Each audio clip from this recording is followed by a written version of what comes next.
All right, and we're live. Excuse me. Welcome. It's a great day on the channel. We've hit the countdown for our 200 subscribers. We're Oh shit. 6 away for Oh my god. 194. Yeah, I it's checked crazy. I checked recently, like last night. I was like, I wonder what how's YouTube's doing. I was like, oh, that's pretty cool. And then no, that's big. Yeah, it was like last Friday. I think it was at like 181 or Yeah. something like that. Uh, I mean, like what? It was either Saturday or Sunday. We got like 10 subscribers, and then the following 2 days, we've gotten 4 subscribers a day. Yeah, dude, it's crazy. It's a lot. My cleric video is also it's hit its own countdown. Granted, a much larger countdown, but we're at is like well, last I checked, I could check right now, I guess. Don't mind me. I don't know why I'm so tired. I've had like a couple of days. I didn't even work yesterday all that much because Suzanne just stayed home, and so we just hung out. But yeah, we're at 9:58, so we're 42 away Hmm. from 1,000 views, which I'm more excited for 1,000 views on a video than I am for 200 subscribers. Just I don't Yeah. know. It feels like such a big milestone as far as Oh like yeah. video content, and you know it's big too because it came out 2 weeks after or 3 weeks after the first video came out, like almost a whole month after Bard came out. And Bard was a front runner for a really long time, and now it's trailing behind by over 100. So it's been blowing through the ranks. Oracle's been actually going really fast as well. Same as Champion, and Investigator might hit 300 in its first week, which is also pretty nuts. Yeah. It's been a massive amount of growth, and oh, I didn't put in stream beats. Fuck. Too excited to talk about numbers. I don't know. Just want to say thank you to everyone who's been watching any of our content, really, especially the why this class is awesome. I think I know what the next series is gonna be, Ooh. which is why blank is simple in Pathfinder 2e, and I'm just going to try to, in the lamest of terms, in the sense of like in the simplest of terms, describe some of the more complicated things in Pathfinder. Like, I'm not going to tell you why things work. I'm going to just tell you exactly what happens when you try to do something. Please have your one of your first episodes on that be Alchemist. I mean, well, my next video is Alchemist for Oh why this nice. class is awesome. So, I guess it depends on what of Alchemist you're talking about. Just Alchemist. If you're talking a class rundown, maybe at a later point, but um, definitely I want to make Pathfinder 2e as new player friendly as possible. And honestly, it's not that complicated of a game when you think about it practically. The hardest part is you have to be aware of all the moving bits and pieces like traits. Good job, Slug. You gotta understand, like, the linguistic trait means that if a creature doesn't understand you, they get a bonus to their save, for instance. Like, it's all the small stuff. It's not really that complicated, and it makes sense when you rationalize it. To the point where you could almost just infer from a situation what traits something might have. But I want to make it so simple that Alex can understand it. That's a good like litmus test, honestly. It really is. That's why that's why this class is awesome. Is designed the way it is. You're just like, Yeah. I hate watching 40-minute videos on classes, Cameron. I need dumb. something shorter. And I need I'm something like, dumber for my dumb little brain that can't pay attention that long. Especially if they're just like talking from the book. Oh my god. I could read the book. That's why I'm here. I don't want to do that.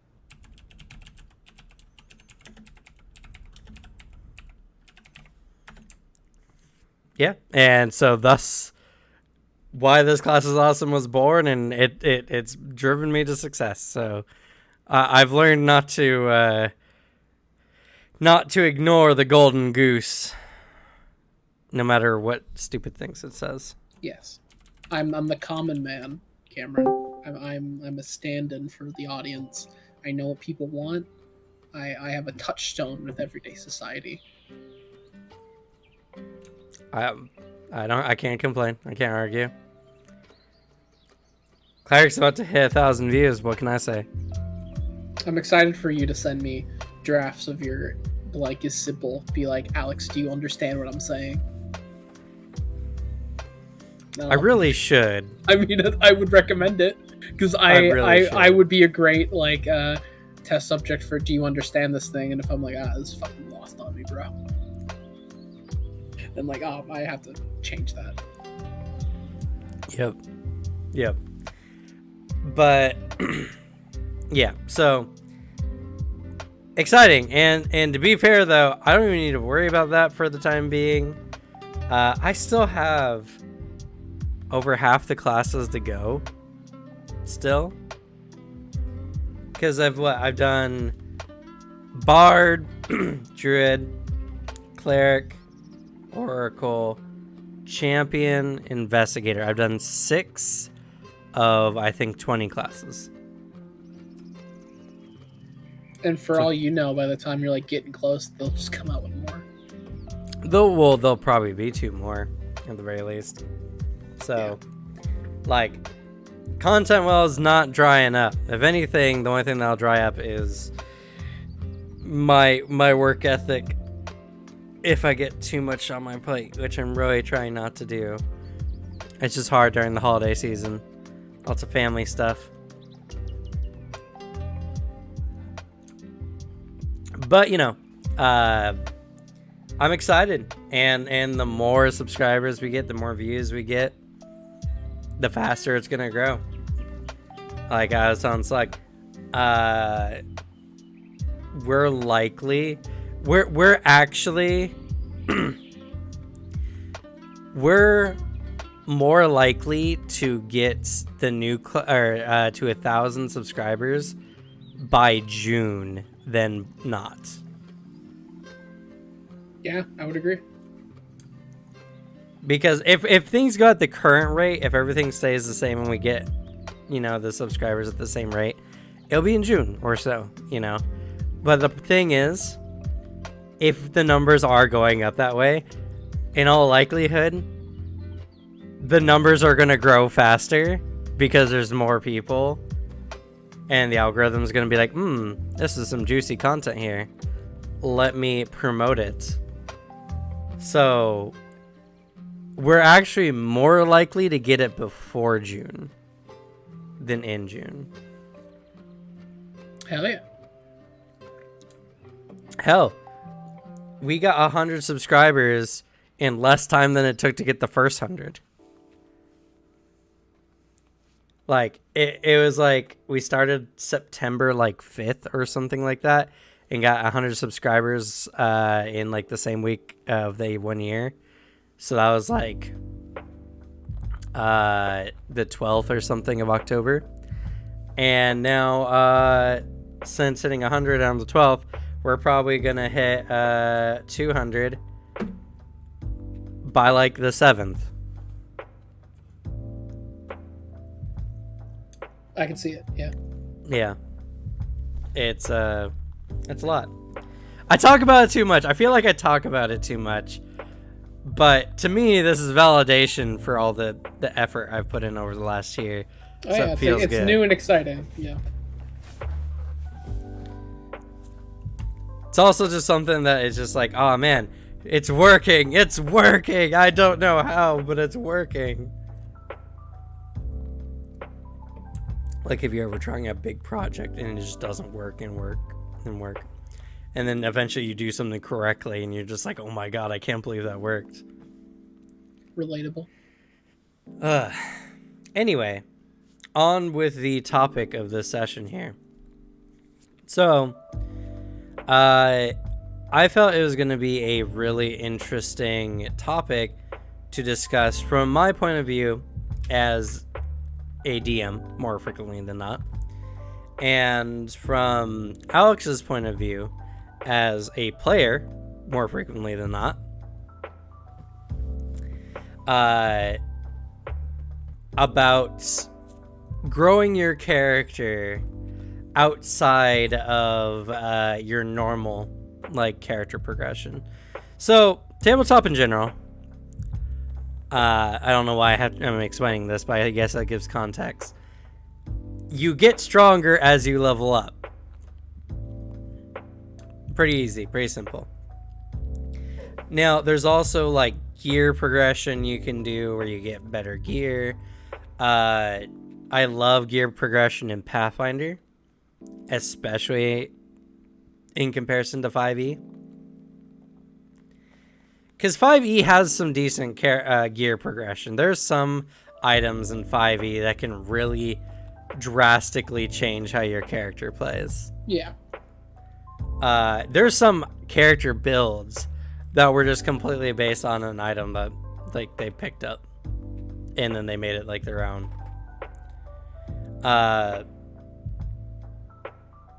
But Pathfinder, the game expects you to find gear.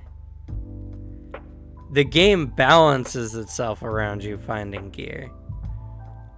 Or buying it or whatever. And that's I'm someone who loves progression in games. If I can do anything to improve my characters by small but noticeable amounts, I'm totally up for it. I am not one of those like 1% kind of progression players though. Like, oh god, there's so many games out there where it's just like every time you grind something, you get like 1% faster at it or 1% stronger or whatever. A lot of JRPGs. A lot of JRPGs, and it's just like, it feels so slow. And eventually you start feeling the differences, but it feels very unimpressive. Every level up doesn't really feel anything, but if you give me something that like I can sense a difference, or I can even like I'd be like, whoa, that's huge. Like those are the kind of games I really enjoy. Actually, one of the games I've been kind of thinking of, but I haven't decided to take a leap on yet, is Back 4 Blood. I know that game. 1 second. It's the new Left 4 Dead. Oh, the one with really shitty single player progression. Yeah. Yep. Yeah, I have Bricky's video. Yeah. Yeah. No. Bricky makes a lot of really good comments on that game, and I will also agree. It is not an amazing game for a lot of its flaws. But even Bricky's like, but there's some real good shit in this game. True. And it has a lot of potential. They just need to fix it. Honestly, and it's interesting because it's a game I've looked at but I'm very tired of that genre because of the absolute insane amount of time I've put into Payday 2. I'm really tired of four-person objective games. Yeah, and Left 4 Dead is like the same thing, you know? Yeah. The thing that gets me, and the only reason why I want to play it in the first place, not for the game style, not for the way the game's played, but because you can find loot, and you have skill cards, and there's progression systems in it that are kind of fun. And I'm like, oh god, I know what the game is like, but the progression system looks like so much fun. And that's actually what motivated me to make this video or this podcast, because tabletop character progression is like the name of the game. Your players start getting that level up itch if you don't let them level up after like 5 sessions. True. And you know, a lot of games can do it differently. In fact, we just played Vampire the Masquerade this last Sunday, and that has a different progression system. I think it's called like blood potency or something like that. I have no clue. But there's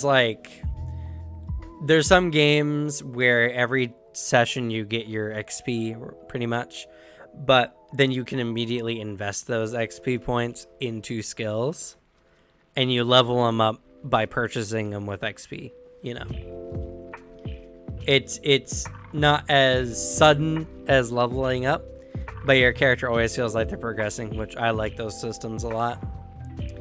I feel like Pathfinder's gotten a really good level system where if the DM doesn't want you to level up, they'll just not provide your group with challenges. If you're in a city just talking to people and doing whatever, you're probably not going to level up doing that, you know? And if the players decide to take like risky actions, go fight a bunch of monsters, just do that level grind, they'll level up really fast. Yeah. Which puts it more in the player's hands, and it's also not as tedious as like 5th edition's monster grind is. Because 5th edition's monster grind is really rough. Yeah. Especially as you get to later levels. It's that level cap can get pretty rough, especially with the amount of XP you can get from those monsters. Yeah. Where Pathfinder, it's all relative. You get a bunch of XP for killing a tougher monster, the same as at level 1 as at level 15, and it means the same amount. Granted, at level 1 you're more likely to die. Yeah. Isn't that funny? Isn't that weird? Yeah, honestly. But so leveling up, buying skill points, whatever your gaming system uses or whatever your game of preference uses, there's always a standard progression that is not reliant on the DM, other than the fact that they're the ones giving you XP. Like, the DM doesn't tell you what you get at your levels. It's already in the game system. You get a pick, you know, you can do your stuff or whatever. Gear progression is a little bit more on the DM side of things. And I think that will be a part of... Well, I hope you can find them because we can't help you, Slug.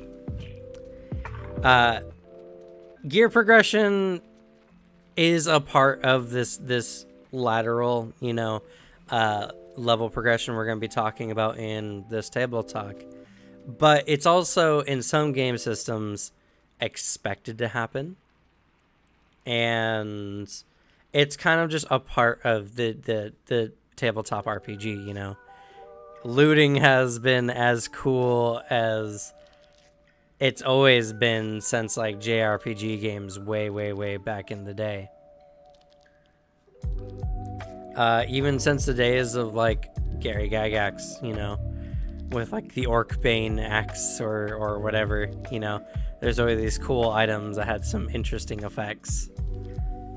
Granted, I do like how, as time has progressed, many of those systems have become more complex, and the items you can get much more vastly change your character's progression.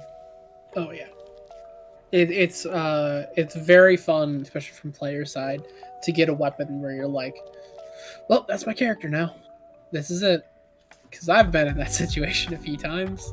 A few Sure. times I'm gonna mention here, but like, it is it's always great to get some item where you're like, I'm gonna fit my playstyle around this because that's good item of like design, and also just good on the DM sake, giving you an item that you meld with really well is very important.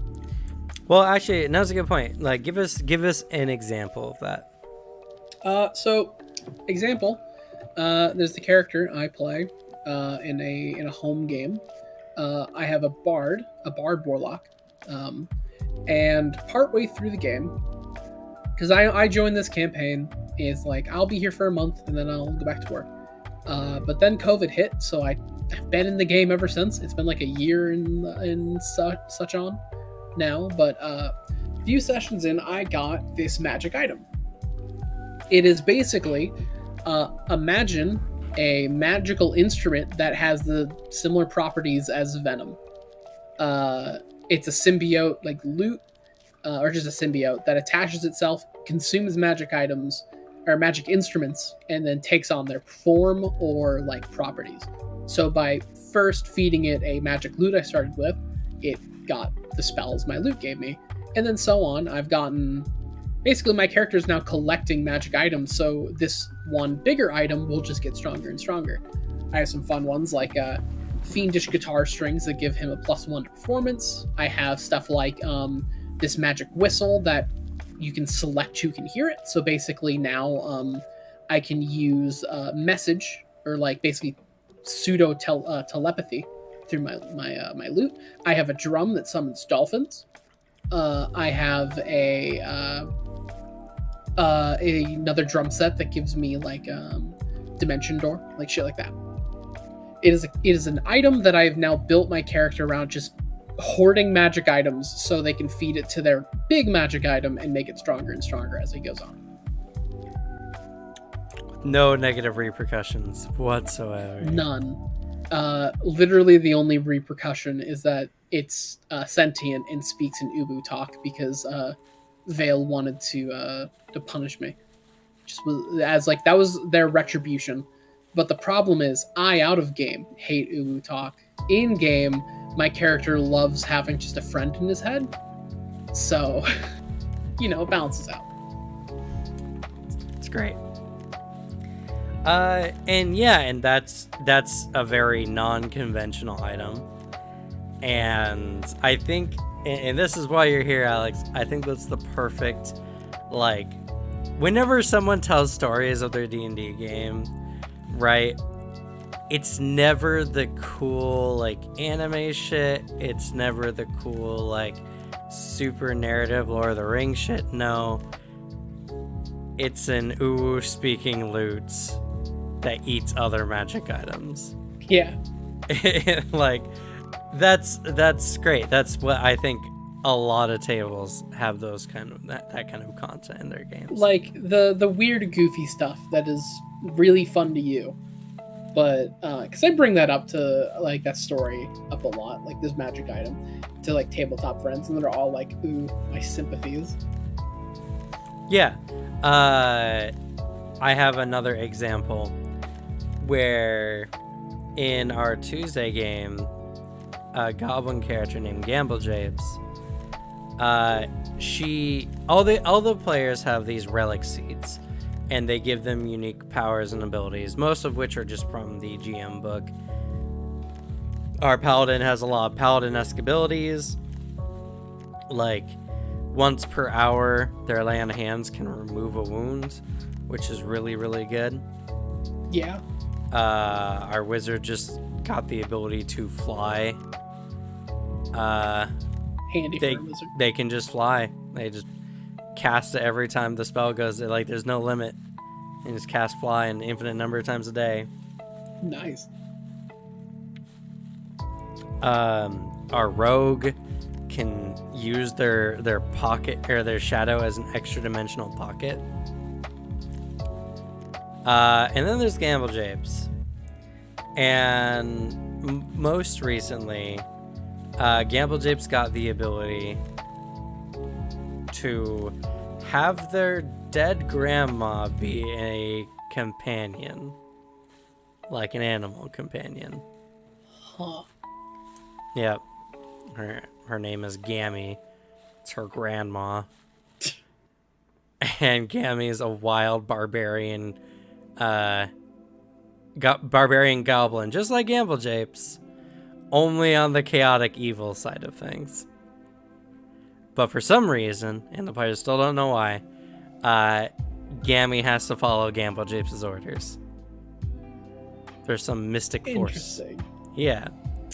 And it's a unique animal companion. One, because it's, intelligent. Quote unquote, intelligent.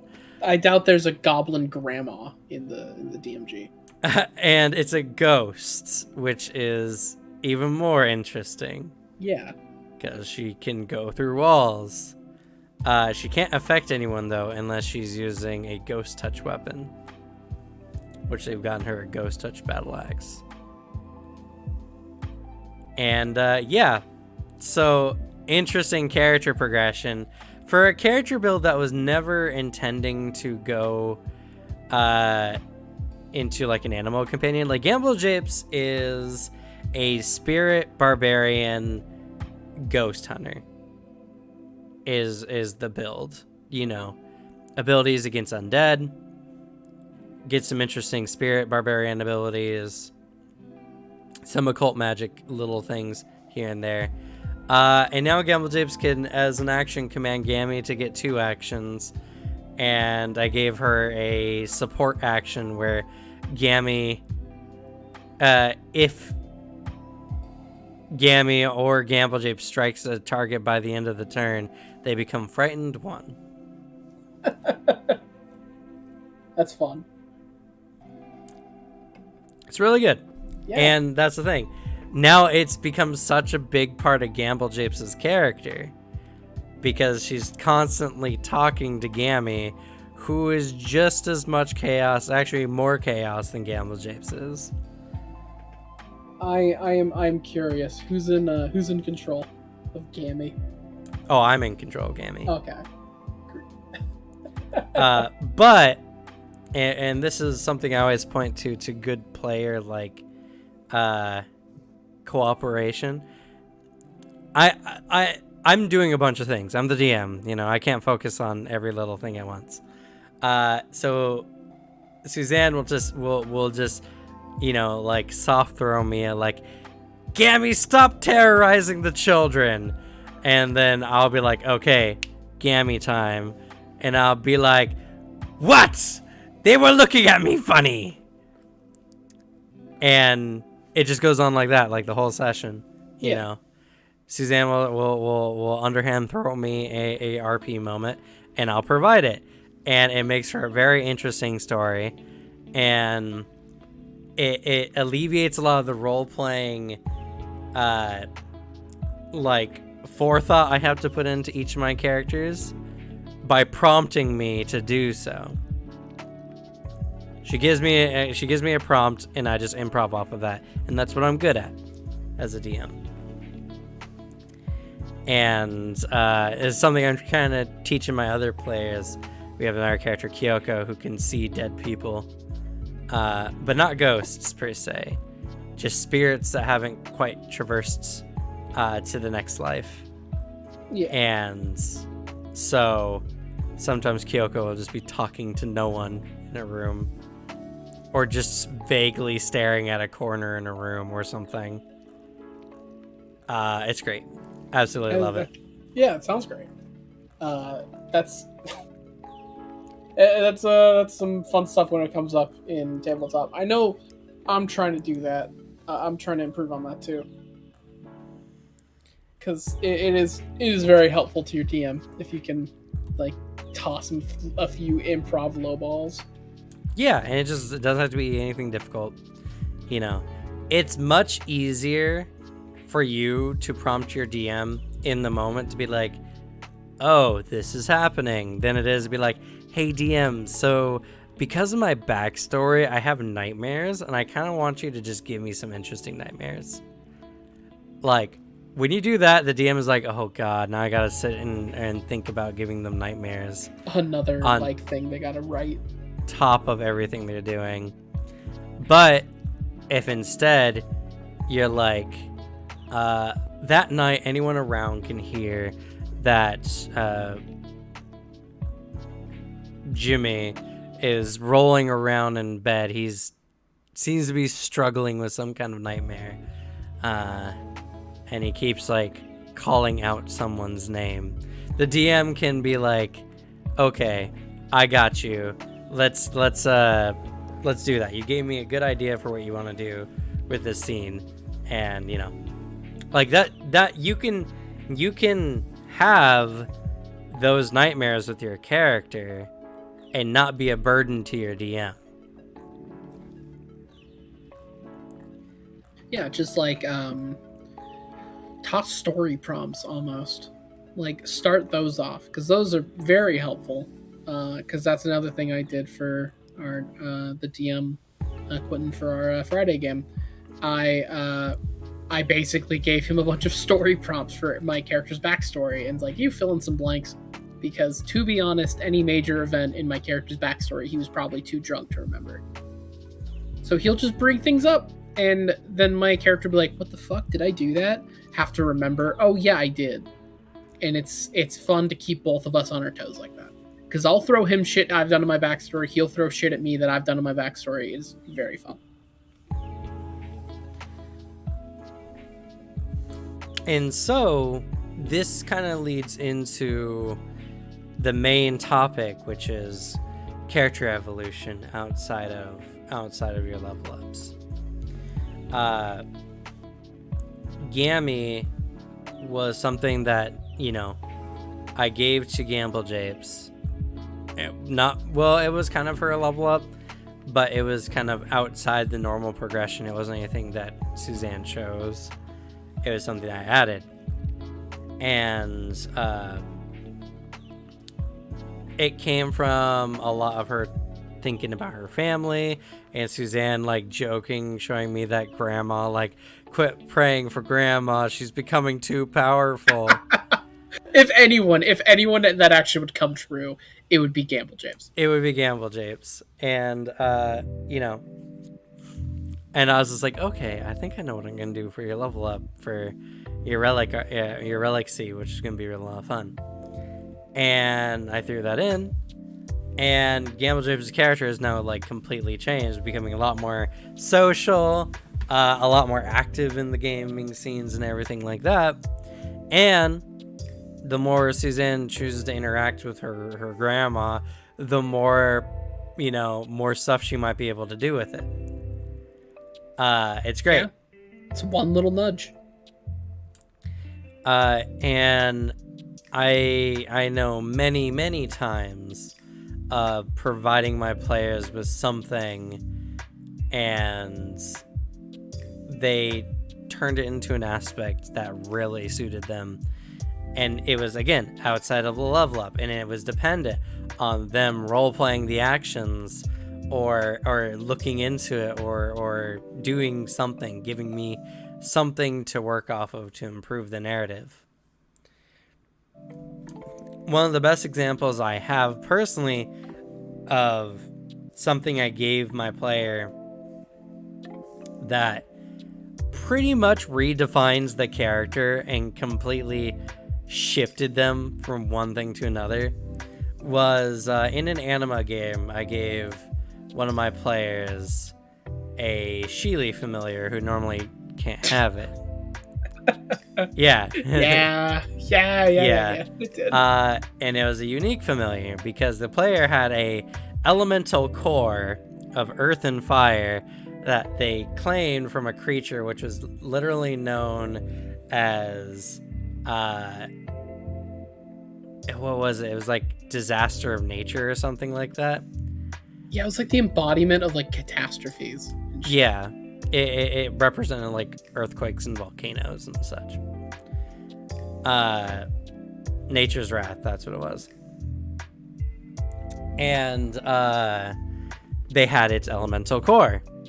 Because in my game, in that universe, any elemental of like that level or higher have elemental cores, and utilizing that with her character who was an anti-paladin with a high control ability, was able to will it into and bind it to service, and it made Ashili familiar with both fire and earth elements, plus some extra powers given to it from the creature that it came from. It turned Astrid from like a tanky knight character into an unstoppable elemental juggernaut. Yeah, good lord, it did.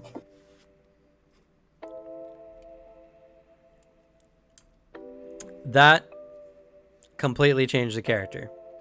And it was based on Astrid's actions, with some prompting from myself, like, hey, you might be able to do something with this, And that completely changed her character. And honestly, if it wasn't for that, I don't know how Astrid would have ended that game. Yeah, honestly. It was like a big thing for them. And that's just a moment where something given to a player completely changed everything about what they were doing and what they were looking at.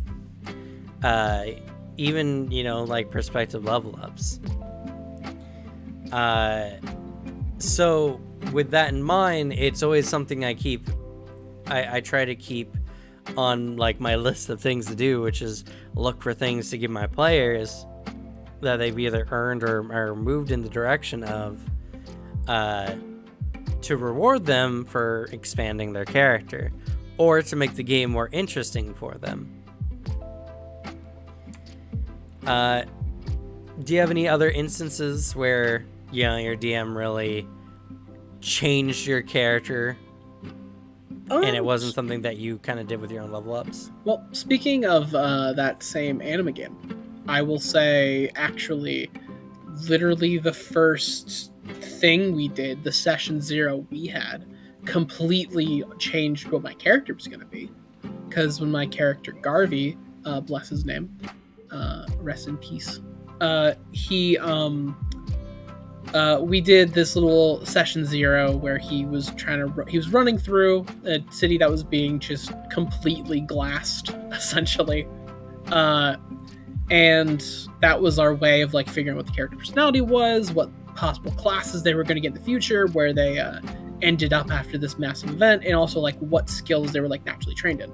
And I jumped off a roof due to a fucking like trebuchet or some bullshit gonna murder me. And I jumped into a dumpster, and Cameron had me make a luck roll. And I rolled, I guess, good on the luck roll, and got an artifact. And the artifact was this magic sword, like Sword of the Hero is what it was. Yep. Yeah, and then afterwards, at the final little showdown, this guard who's like chasing him the entire time, like, it's like, oh, I'm gonna kill this kid. And he like used the sword and got like the final hit and like killed this guard. Like somehow, like pure luck. And so this character I built to be like kind of a snarky rogue-esque character, then turned into a little more complex because of this one item, because then I came up with the idea of, oh, well, this sword is now just his security blanket. And so for the rest of the game, he had this really, really strong attachment to his weapon and was really, really uncomfortable whenever he was separated from it. It's like, this is the one thing that has like protected me like all my life. I don't like it not touching me. And that added some complexity to the character, like from session 0.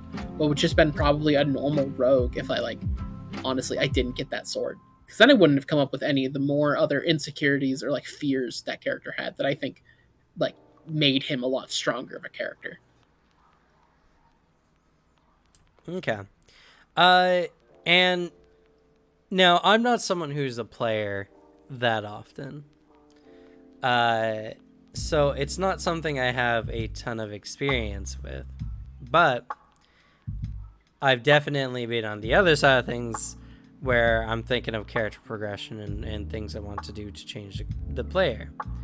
I think a lot of players make their characters under the precepts of their character build, you know, like what you're gonna level up in and all that kind of stuff, and how that like informs your character and all that. Yep. Do you ever make a character who you're just like, I'm just gonna leave them like this and then see what the DM throws at me to change them? I mean, I have done that. I currently have a character from my friend's home game, a paladin, which I was gonna mention too, because like my friend also, he will throw really interesting items at you to like really shape how you play your character.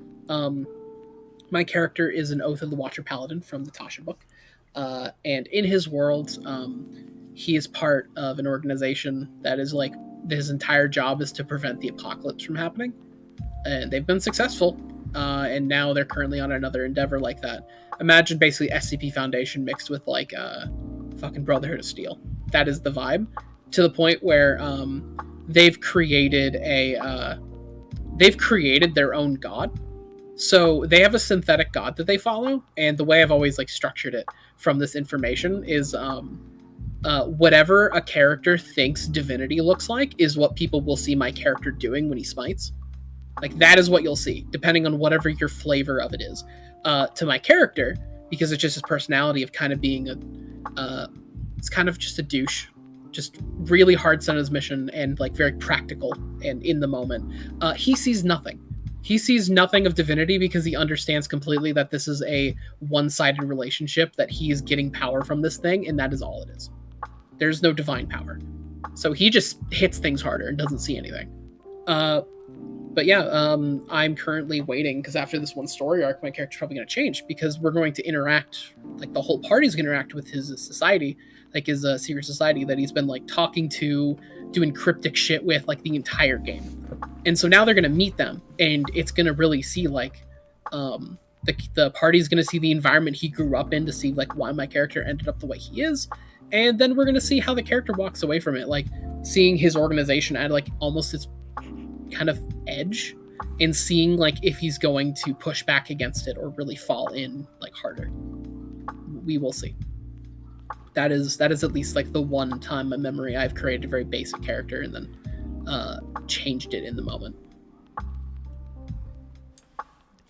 So in this situation, or in any other situation, what kind of things do you think you would like for your DM to do to like evolve your character? Like, are there any types of improvements or types of things you like more than others? Or what if your DM was, you know, planning on giving you some out of level progression, what kind of things did you like for your characters? Honestly, it's not even the item or the thing I want. I want there to be a reason for getting it, is I think the biggest thing. Because, I mean, you know me, and anyone who's been watching consistently knows I don't really care how effective my stuff is. All I care about is if I like my character and if I can play them well. So honestly, all I really want is something given to me by like my own character, like working at it, being pushed to their limits, like the fucking the thing I got from Sebastian's backstory, whole dual like psychic casting he has now, that came about from a lot of character growth and a lot of character introspection on his part. I wouldn't have given a shit if like that ability was bad. I would probably still use it even if it was bad, because of how just personal it is for the character. Granted, it's very good, and now I get to use it a lot in combination, because it's the ability to use a electromagnetism and a psychokinesis thing in the same turn without like splitting my cost is fucking nuts. But like, all I care about really is like, besides like not even the numbers, it's that moment that was around when Sebastian got that ability. Like, that's what I like, and that's what I remember of it. It's the first thing I'm going to remember and tell people, not like, oh yeah, this is a really cool ability I can do. So, oh no, here's a really emotional moment with my character and like the epiphany they had.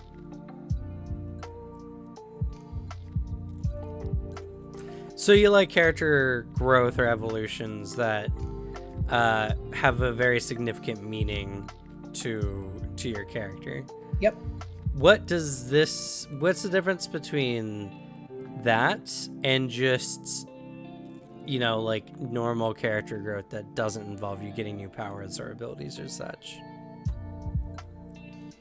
In what way do you mean? Well, one, you're getting something more in your character. Yeah. The other, you're just growing your story. I would say it's walking away with something to show for it is a really effective thing. Like, because at the end of the day, it's a game where you do want cool shit to do. Like, even if I say, like, and I do believe, like, whatever, I care more about the character. Still getting a fun thing is, like, great. It's really fun. It's not what I prioritize, but it's fun. And so walking away from this big emotional thing being like, and here is a fancy weapon I was granted by my backstory character. Like, that's something that it's like, this item is the effort I put in, like, summarized. Or this ability is crafted after a bunch of hard work and, like, character growth. Like, the Sebastian ability, taking, like, fucking 40 sessions? Like, that is an ability 40 sessions in the making. It's true. Like, it is an output of effort that I think adds a lot than just, like, I'll say, for example, because another one I wanted to bring up, like, in our last Pathfinder game we did together with the I don't remember the name of it, where I played Calden. That's what matters. Played Calden, and I was given New Slate. I was given the Winter's Edge dagger. Great, awesome weapon, amazing growth for my character. It's like just power. He had a really good weapon at his disposal. It was just a nice dagger. I mean, that's all it was. It was really cool, but there was no ties to it. He wasn't tied to the weapon. He didn't make it himself. It wasn't given to him by his hag mom or something. It was just, hey, here's a cool dagger. You can use this. And he's like, cool, I'll use it to kill the guy you hate. And then he did. So, like, yeah, it's that difference of one is just a cool weapon. One is, like, an output of effort. Personally, because I've been playing a little bit more now, I always seek utility growth in my character. I've never been someone to obsess over how much damage I do. If anything, if I get something that makes my characters tankier, that's also fun. I don't know why. There's just something satisfying about taking a lot of damage and, like, reducing a good chunk of it. I will agree. Good. Based on my the Warhammer army I play, that is very true. It's very fun to be like, cover. Pfft, who needs that? I am the cover. But I like having more things to do. A character I've just recently swapped out of, mostly because I felt like a different character would suit the game a little better. But he is a swashbuckler who has a hag parent who he's not aware it's a hag, and so he's kind of been blessed with, like, some enhanced abilities. He's stronger than normal, more durable than normal. His fingernails are made of literal cold iron. Oh shit. Which is really cool. And I was very excited for the possibility of him getting magic without me having to spend, like, levels on doing so, because, like, I had a build I wanted to do and I wanted to optimize in that direction, but I've wanted, like, some magic or something. Didn't have to be high level magic, could just be a couple, like, once per day abilities or something, but I wanted that because I felt like, oh man, but then I can not only be a cool fighting strong Devil May Cry like Dante character, I could also have weird magic, occult magics thrown in the mix as well. You know, not for the purpose of being strong or fulfilling a super broken build, because there's also a lot of players who just look at it and they're like, oh man, I just need to get access to this one thing outside my build, and then my build will be really broken. I'm not into that kind of stuff. I'm the kind of person who just like, give me options, give me choices. Give me something that lets me dynamically change a situation or handle a situation in different ways, or something that just fits a really good aesthetic. I love aesthetic upgrades for a character that a power you get just really fits a theme that you're going for, and it's just it's so good.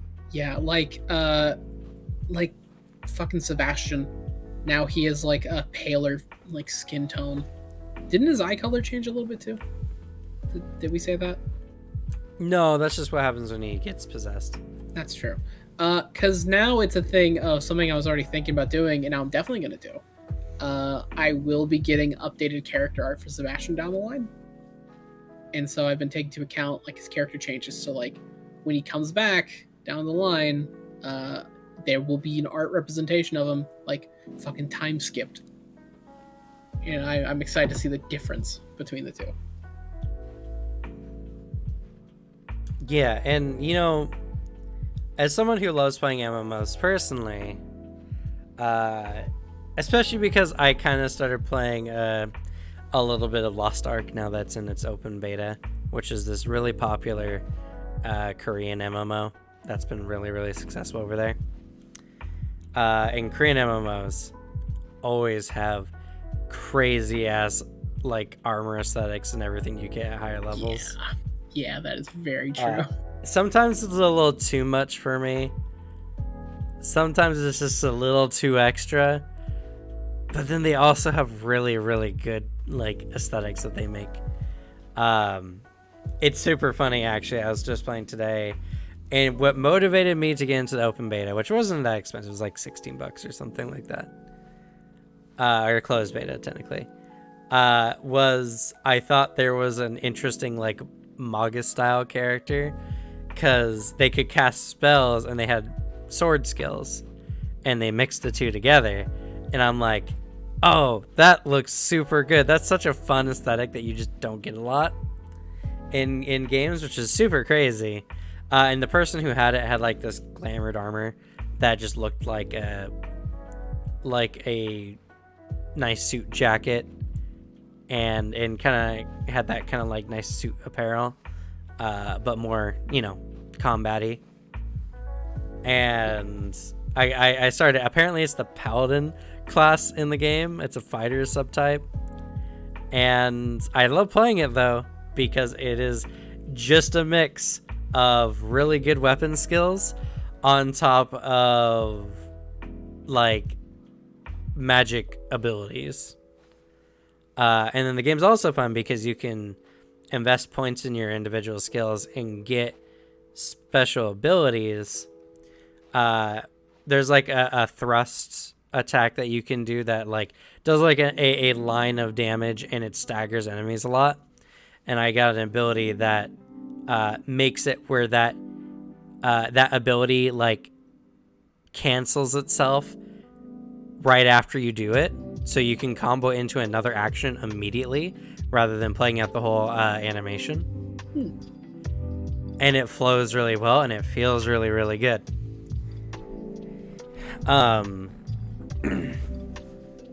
But the reason why I wanted to play it in the first place was I was like, oh my god, that's such a fun aesthetic. I love the idea of being a sword fighting character who also uses like a grimoire on the other hand and mixes, you know, magic abilities and spell combat in a way that feels good.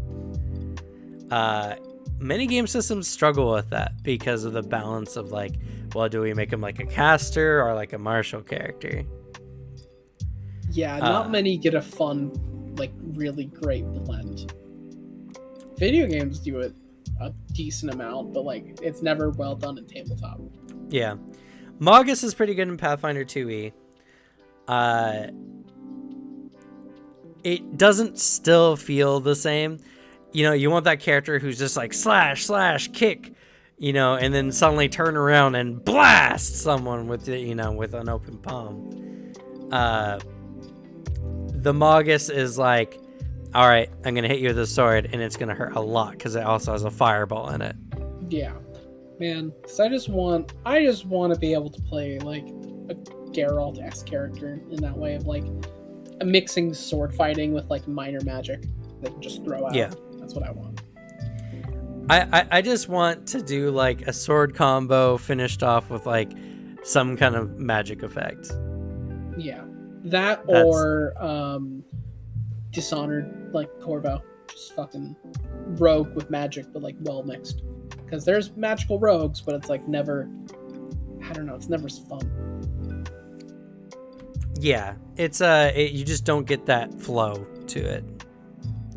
I think, and it's just because of action economy, you know. Yeah. You can aesthetically say that that's what your character does if you make a strike action followed by a cast a spell action. But it doesn't mechanically feel like the thing you want it to feel like. And that's just kind of one of those things that I think games really need to do. But this is the thing. This is exactly what I'm talking about as far as like what I like in character growth is I want one of my more combat-y characters to get some magic powers on top of it. So that not only can I be a cool ass fighter, I got some cool magic tricks on the side that are kind of good. Yeah. I mean, that's what pulls you into some games. Just like oh shit, that's what I want to do. Like I can just do the thing I've always wanted. I know that's got me in a few games. A good one is like if you get an Oracle who gets incendiary aura and they have a flaming weapon, because any fire damage you do to any enemy within 10 feet of you lights them on fire with incendiary aura. Yeah. And there's the standard Oracle build, which I mentioned in my video, of incendiary aura. If you're later level, Fusillade, which allows you to use Produce Flame as a single action rather than two actions, which is really good. You're just chucking fireballs, the same as anyone would be, you know, wielding a sword. But you could skin it in a different way, where if your DM gave you some more martial capabilities with that Oracle build, then you're surrounded by this aura that as your weapon strikes an enemy, they suddenly explode into flame with every hit. Nice.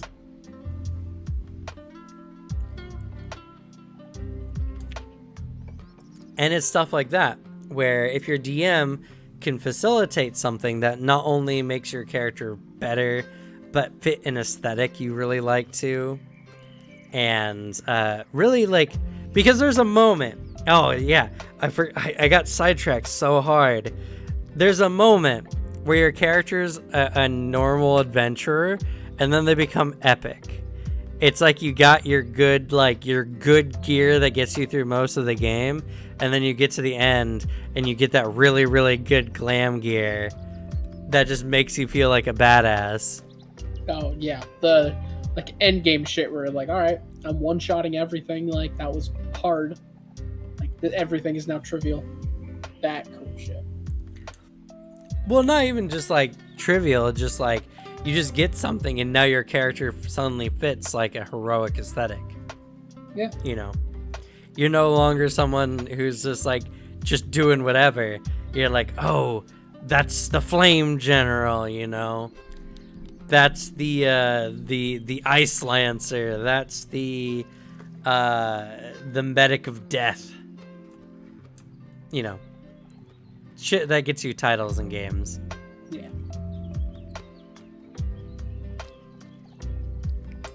Because and I think this is a good like practice. What is, you really like Gunslinger, or the concept of Gunslinger, yes, right? I like guns in my tabletop. So in Pathfinder's Gunslinger, What would you add on top of it if you could to enhance the experience more for free without worrying about it, like, having to mess up your build for it? Oh, just different gun types, to be completely honest. Just like a wide range of like different weapons. Because I would love, like, the image I have whenever I think about the gunslinger character I really want to play in your Mana Waste game. That better be coming up, or else I'll be real sad.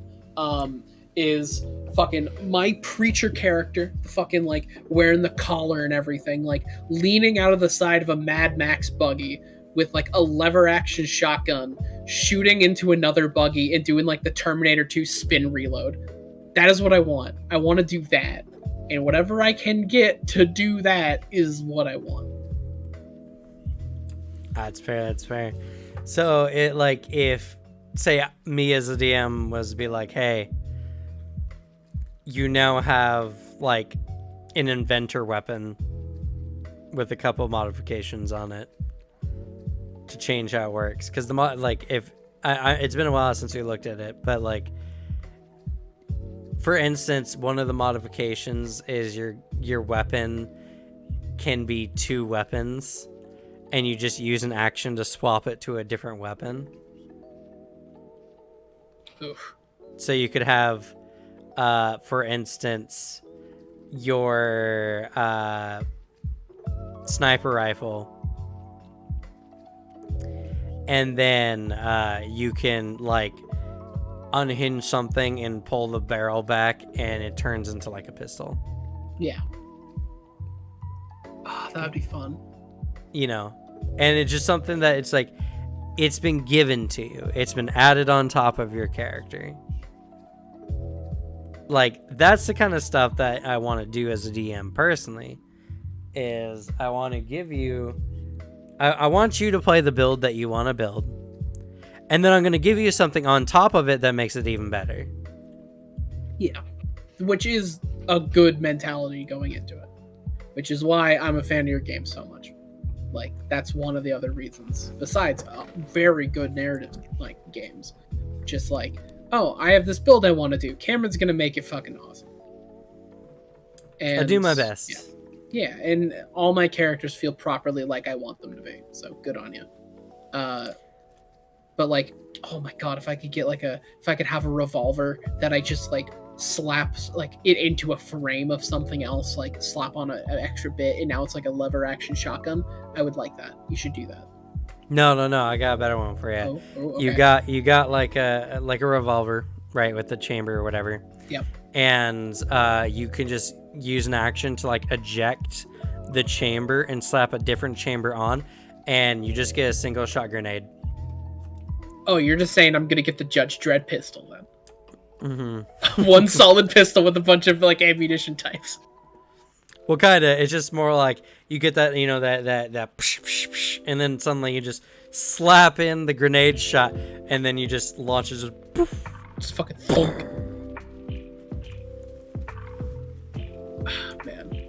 Yeah, there's a lot of fun things you can do with that kind of stuff. Totally. Like, I mean, that's the biggest thing I'd want for Gunslinger. I just want more gun variety.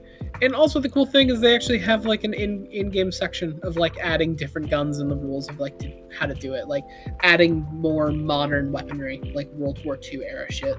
Like they have rules for it. Or not rules, just like suggestions to make sure it's not broken. Which is very good for them to do. Yeah, and like there's a bunch of, I mean, Pathfinder is really great because like they can just keep throwing stuff in. They can keep making more guns because there's just way more stuff you can do with it. And there's small things your DM can do for you as well. Recently I played in a level 20 game for Quentin, and my character was such a fun character to play. Such an interesting character, and I'm gonna do my best not to gasm about the character too much. But one of the things that Quentin did was like, okay, you're a level 20 character. Here's a dumb amount of gold. Just buy an item. And I'm like, hey, Quentin, can you just make an item for me that really fits my character build. I'm all about fire, and I just need a really, I don't care how much I need to pay. I really just need a good war axe. The character I played was a fire genie warlock, dwarf warlock, who took a few levels in Blood Hunter, which worked really well. The build felt really good. I might even like make a video on the build specifically for 5e. But that was just what I built. What he gave me made the character better. He gave me a war axe that had built into it a engine from a demon war machine. Oh shit, okay. And the war machine's like an actual like living construct demon that's powered by souls. So it came with 2 powers based on abilities of the war machine. One, it had this ability called like rollover or whatever, where if the character moved in a straight line for like at least 10 feet or so, it did like 5d8 bludgeoning damage, and if it was a small, larger, smaller creature, it would shove them as well. That's great. And it had a ability where he would attack with, he would charge the axe up, you know, it would start, the engine would kick on, he would slam it into something and there'd be multiple explosions. It would do 5d8 fire damage, and it'd leave behind acidic smoke that at the start of the enemy's turn, they would take 5d8 acid damage. Oh, that's a really fun item. Now, this mixed with my character was really good, because when you're a genie patron warlock at level 6, you get like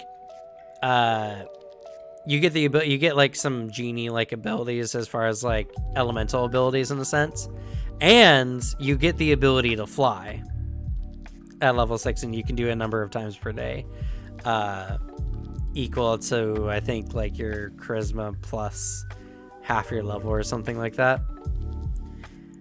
So I had this dwarf who was just all fire aspected. He is wearing dwarven plate armor that was made on the plane of fire. He had fiery hair because he had his genie power, essentially. And he had this fucking metal as shit demon war machine axe. And he was shooting fire to fly, and he just turned into Rocket Grandpa, I called him, because he would just, with just a jet of flame behind him, using the axe to propel himself, he would just crash into the enemy and then slam into it with the axe as well, creating more explosions. And he just became a character of just pure fire and explosions. And lots of damage. Oh my god. And then I also asked if my armor of Agathis could do fire damage instead of cold, and he said that was okay. So my character was, and not only that, but I had special abilities as well that made it where my fire abilities bypassed resistance. So his fire was hotter than normal fire. Just fucking like swinging an axe, exploding a bunch. Yep. And the boss kept moving away, so he kept charging into the boss, just as this rocket charge, you know. Just imagine, like, you know, a Sokogu, you know, when they add when the budget kicks in for anime. Yeah. And it's just, imagine a dwarf holding an axe and being propelled at Mach speed by a huge explosion, and then using it to slam into an enemy, causing more explosions. Sounds like a fucking Jujutsu Kaisen character. And that was the whole fight for me, is that character, and I had so much fun. Nice. But that's the thing. He gave me something outside of the normal progression. He gave me an item that you couldn't find in the book. unique to the character and unique to the build and everything like that. And he didn't know the build was going to work that way. No one knew the build that was going to work that way because I took Blood Hunter levels, and everyone knows that Blood Hunter's not bad, but it's really wonky because you have to hurt yourself to use it, and losing HP in 5e is very detrimental. Very true. There's already like the fucking ping pong effect that is 5e. It's fucking up, then you're down, up, then you're down. Yep. But that's the kind of thing. Like, he took my interesting idea for a very fire-based character and turned them into Rocket Grandpa. You know what I mean? Like, I was just gonna be a fire-based pyro character with some martial abilities mixed in with their magic, and he turned me into a fucking war machine of just nothing but death and explosions.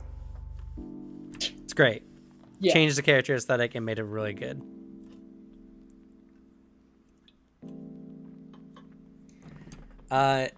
It's just the thing with these kind of games is the leveling system is only there because it's part of what makes players like the game. You know, progression is fun. Everyone loves getting more shit for their character and making their character stronger.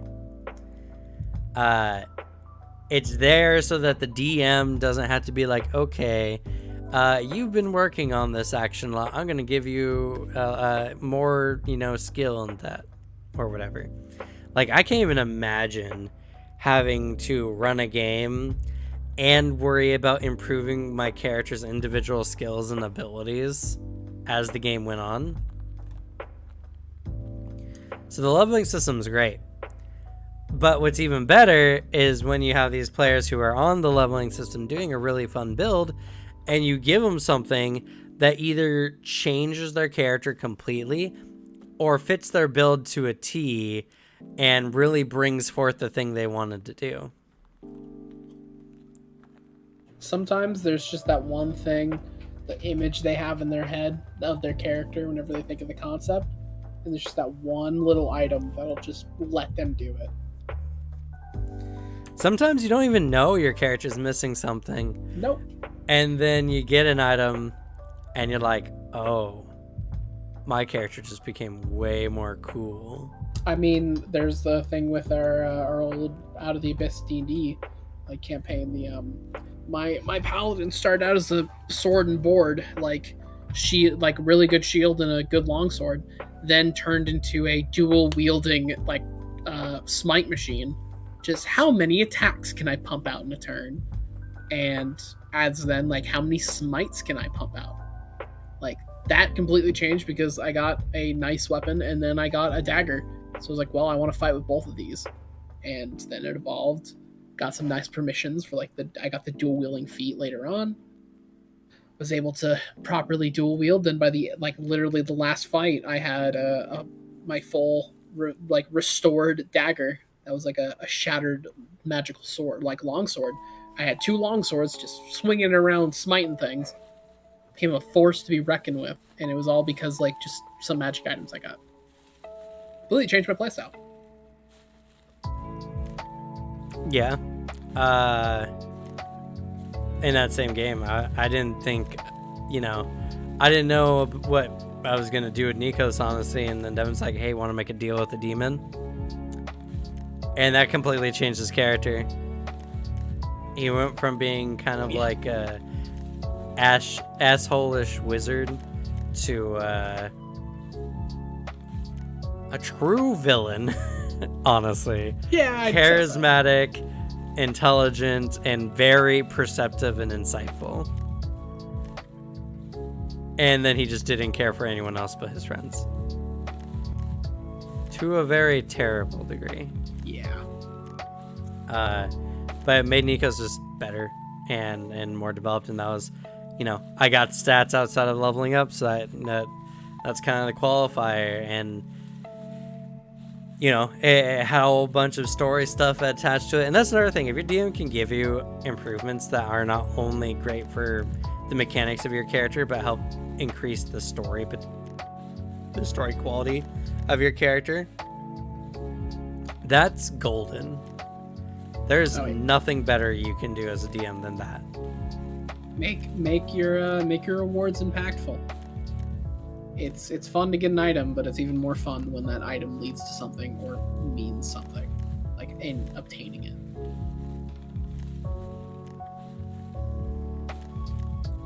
And, you know, as much as we're saying, like, oh yeah, it's gotta be the perfect item or anything like that, don't be afraid as a DM to just throw random items at your players. Yeah, actually, See what sticks. I can literally read a few magic items Quinn has given me, because my character will actively seek out scam magic items because he thinks they're fun. He has a really fun item called the Well of Earls. And what it is like it's a little orb that he can look into and contact any person named Earl in the world. And for a few times when he got it, he would just appear basically as like this weird misty figure in front of someone named Earl, or an Earl, like the title, and just fuck with them a little bit. He has a drum that summons dolphins. Like a randomly number of dolphins, and they'll just appear and kind of like, because they're dolphins, just flop around for a little bit then disappear. Like, it's not useful. Dolphins. Well, they're not real either. They're I mean, that's like fair, construct. but still for dolphins. Yeah. Where's some other ones? He has an item that lets him summon a little imp band to back him up. Like, yeah, it's just little magic items. You just have those fun little extra things. I mean, there's the best magic item in 5e is the Cloak of Billowing. Cloak of Billowing. Yeah, it always comes up. It's an item that literally cannot be forgotten.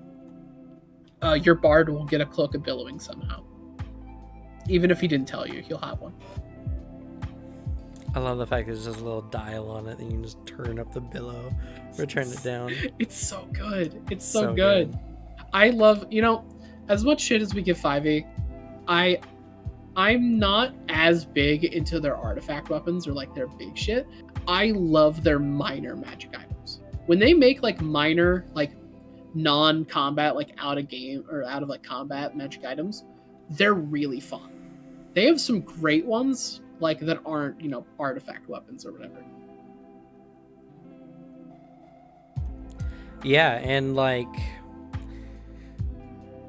for real, as much as I harp on 5th edition, I just played a 5th edition game this last Saturday for 10 hours.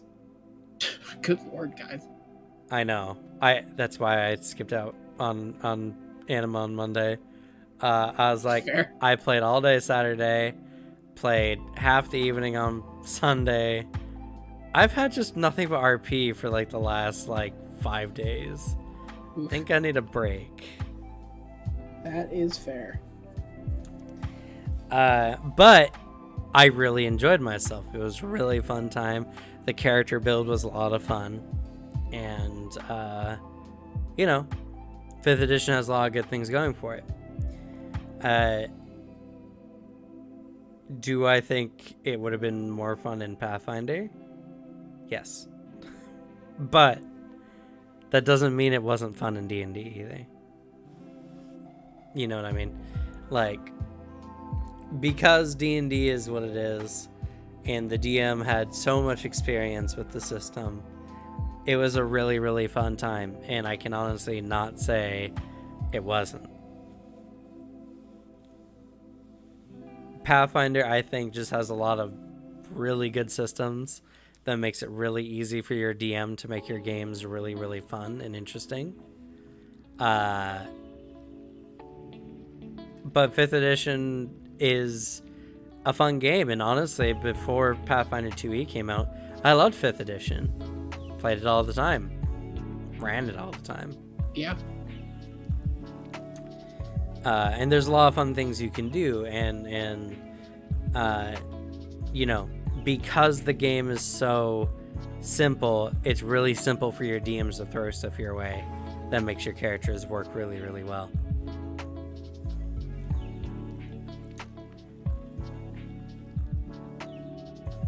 But yeah, we don't have as big of a chat this time around, unfortunately. Nah. It's been a very sleepy week, I think. Honestly, I agree. It's been like I've been swamped, and like the worst part about being busy, like for me at least, like right now, is I'm going to be even busier this weekend because I got an emergency call from my manager that he wanted me to take up some longer shifts this weekend, so my weekend just got fucking eaten. Rough. Yeah, extra money though, so I'm not complaining. That's fair. I'm going on a big trip in like 2 weeks, so the more money I can get for that, the better. What are you doing for your trip? I'm going down to Austin to visit my sister and then a Warhammer convention. Oh yeah, I remember you mentioning. Yeah, by the gonna go see way, her. I fly out on Thursday. Ah, that's fine. I was gonna mention that I didn't realize it was on Thursday until like recently. That's fair. That's fair. Well, it's no big deal. What day is that? The 18th. The 18th. So not next Thursday, Yeah. but the Thursday after. Yep. Okay. And how long are you gonna be gone? I'm coming back Sunday, so the anime game will be stopped. Okay. Well, we'll see how you feel after everything. Yeah, we'll see. I should be fine. Just say no to the manager. I mean, more money is more money. I'm not gonna say no to that. That's fair. Slug's offering to take your spot for a day. Just call Maybe. yourself Alex or Blue Boy. It'll be fun. Just see how long it takes people to notice.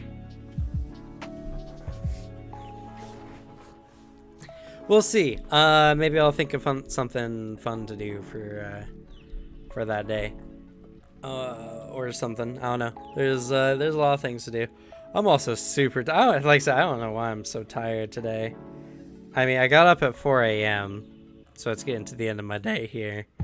But that was still only like what, 15 hours ago. I don't know. It's okay. We're not here for you to give us the facts. That's true. I'm here to give my opinions or kind of just say something that sounds cool. That's my job. My job's done. Cool is not the word I would use for it. I mean, I'll mention if a thing is fun. That's my job here. And the real Cynthia, we both have cats. Yes. I have a cat. Let's see. Turn my monitor. I have a cat right there. She's sleeping right now. I can put a picture of my cat in the official Bad Luck Gamer Discord that you can join right now. That's true. Join us in the Discord. Have fun with the community and possibility of playing with us in the future, as I always recruit there first for any of the games we have. In fact, recently, our Friday game, Shadows That Laugh, has been we need a Celeste cam. If I get another cam, like a good camera, I'll definitely have a Celeste cam. But for the time being, she's gonna sleep here off screen. I am true to my word. There is a picture of my cat Ripley in the Discord now. Nice. Yeah, that sounds pretty wild too, honestly.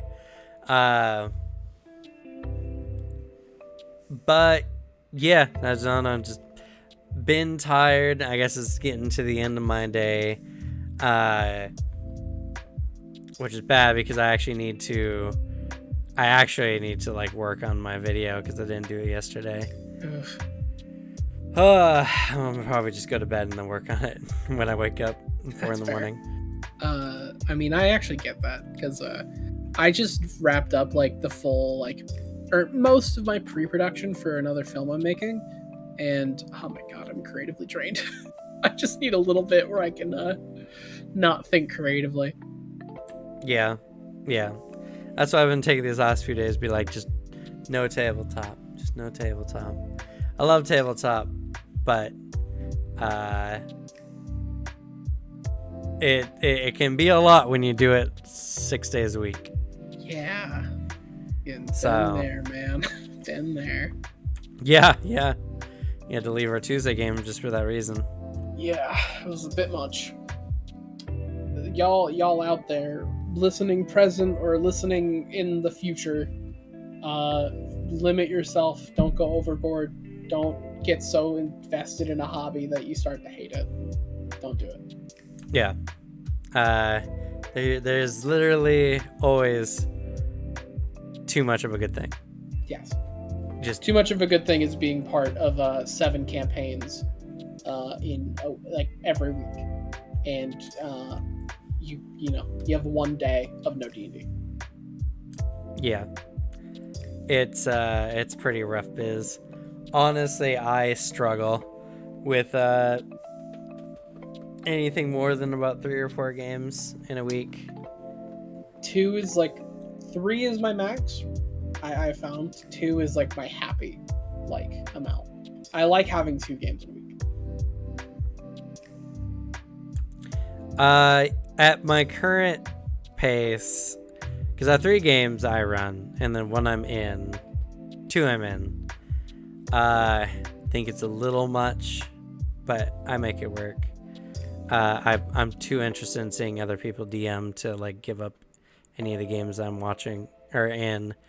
And Pathfinder games are pretty big on the channel. Like Shadows That Laugh gets nearly an average of 50 views for Hell every session, which is nuts. And then Anima is just so precious to my players. I can't give it up. Anima's so fun. I would be heartbroken. Yeah. Understandable motivation if we had to drop Anima, but I hope and I pray that we don't, because I love it way too much, and I want to see this like entire story through. It's true. Yeah. And then also that dam might just be used for other games.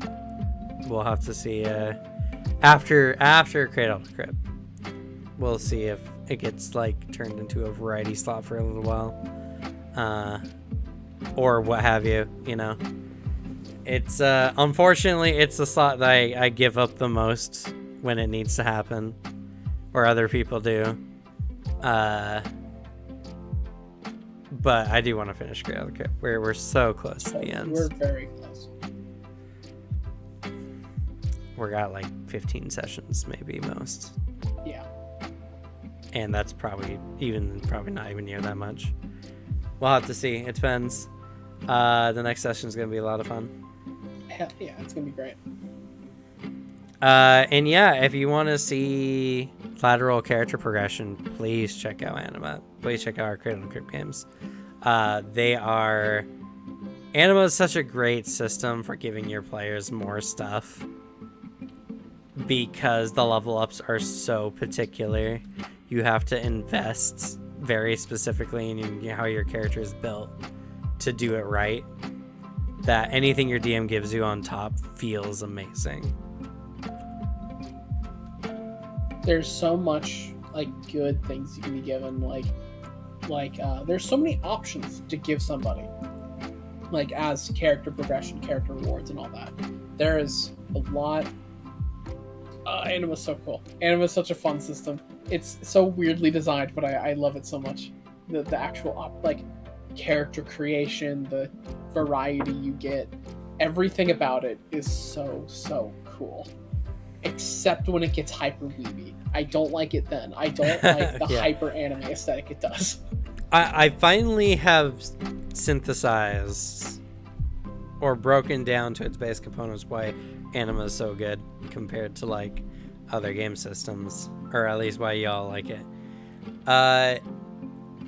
The variety in character builds you can make is so vast, and how your characters play are so different that even saying that there's different classes in Anima doesn't quite cut it. It means nothing. Literally saying what class you are, like What someone archetype comes you up to you are, like, oh yeah. yeah, I'm playing a paladin. You're like, that means nothing to me. What is your Exactly. character? I would say if normal tabletop are kind of like enemies like Naruto, right, where there's a very specific system, it works a very different specific way. Different people in that world take different positions. Anima is more like One Piece, where literally every person you meet has very different powers that works in very, very different ways. And you don't know what you're getting into until you get started. Yeah. Like, we have, in our current game, we have a telekinetic who just got electromagnetic powers on top of it, who fights using a sword telekinetically. That he is too weak to wield on his own. Yeah, not strong enough to even lift on his own. We have a brawling druid is the best way I can put it. Yeah, to put it in like normal tabletop terms, that's a good way to put it. Just someone who gets beast powers and then beats you in the face with them. Imagine a body horror wild shape is another way. Like, and it's like a pseudo wild shape. It's not even like turn into it. It's turn into like take on the characteristics of a thing. Yep. Then we have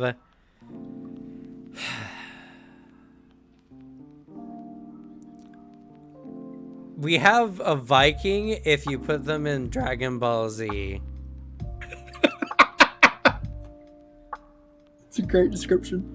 It's like the only way I can really think I of mean, it. he's like, a key user. That's how you describe it. He's like an anime Viking is essentially what he is. Just, he's got cool powers. He's got special techniques. And they do, like, he's got some for defense, some for offense or whatever. And then we have a shadowy rogue full plate male vampire. Literally who uses a greatsword. And literally does the nothing personnel kid. It's poof behind you. Like, appears out of shadows. Yeah, rising up out of your shadow. Like I said, Anastasia is like a rogue who specialized in two-handed weapons. Yeah. And it's so in full plate mail. Like, Anastasia is so badass compared to the rest of y'all. Like, it's easy to forget because he's got full like dragon plate mail armor and a giant buster sword, and then also can move in that, like, flipping and doing acrobatic shit. Literally like the fastest on ground character. I can only keep up if I'm flying. And then they can attack you with their shadow on top of everything. God, Anastasia is such a cool character. I always forget. It's because they're such an edgy teen. They don't want to like be like, I'm not like cool or anything. And I know. Like, that's the one thing keeping them from being a pinnacle cool character. The moment they just start investing into style because they're done hating everything, you know. Yeah. Yeah. So all the players play very differently. Like, it's not like in tabletop games. Like, if we take like D&D for instance, a lot of it's just balanced on what your per hit damage is. Like, wizards attack once, but it's with a spell, and it does either a bunch of damage or whatever based on spell slots, whatever. Fighters attack a bunch of times. Monks attack a bunch more times. You know, like, a lot of it is just, like, when you break it down into its base mechanics or whatever, all the characters are doing the same kind of things, just slightly differently. In Anima, it's not like that. The way Sebastian plays is so different than what anyone else has to deal with. Because he's got his psychic potential to worry about, his psychic projection to worry about, what his innate slots are for his psychic abilities. an absolute fuck ton of abilities and ways to deal with everything on the field. Like, does Sebastian want to deal damage this turn? Does he want to, for example, there's a little squad of dudes over there. Do I want to make the earth swallow them up? Do I want, there's one dude who's really annoying. I'm going to grab him, like telekinetically lift him hundreds of feet in the air, then drop him. Is my ally having a hard time getting to the spot? Let me just move them over there. Like, repositioning people, doing a lot of like wild shit. There's a lot of like just options in Anima, especially if you're doing like key or psychic stuff or magic. There's a lot of shit you can do. It is insane. Well, yeah, I mean, is like, that's what you gotta worry about, right? Finwith has to accumulate magic and then use a spell to turn into a monster. They have a whole list of abilities they can pick from a bunch of their totems that they've selected.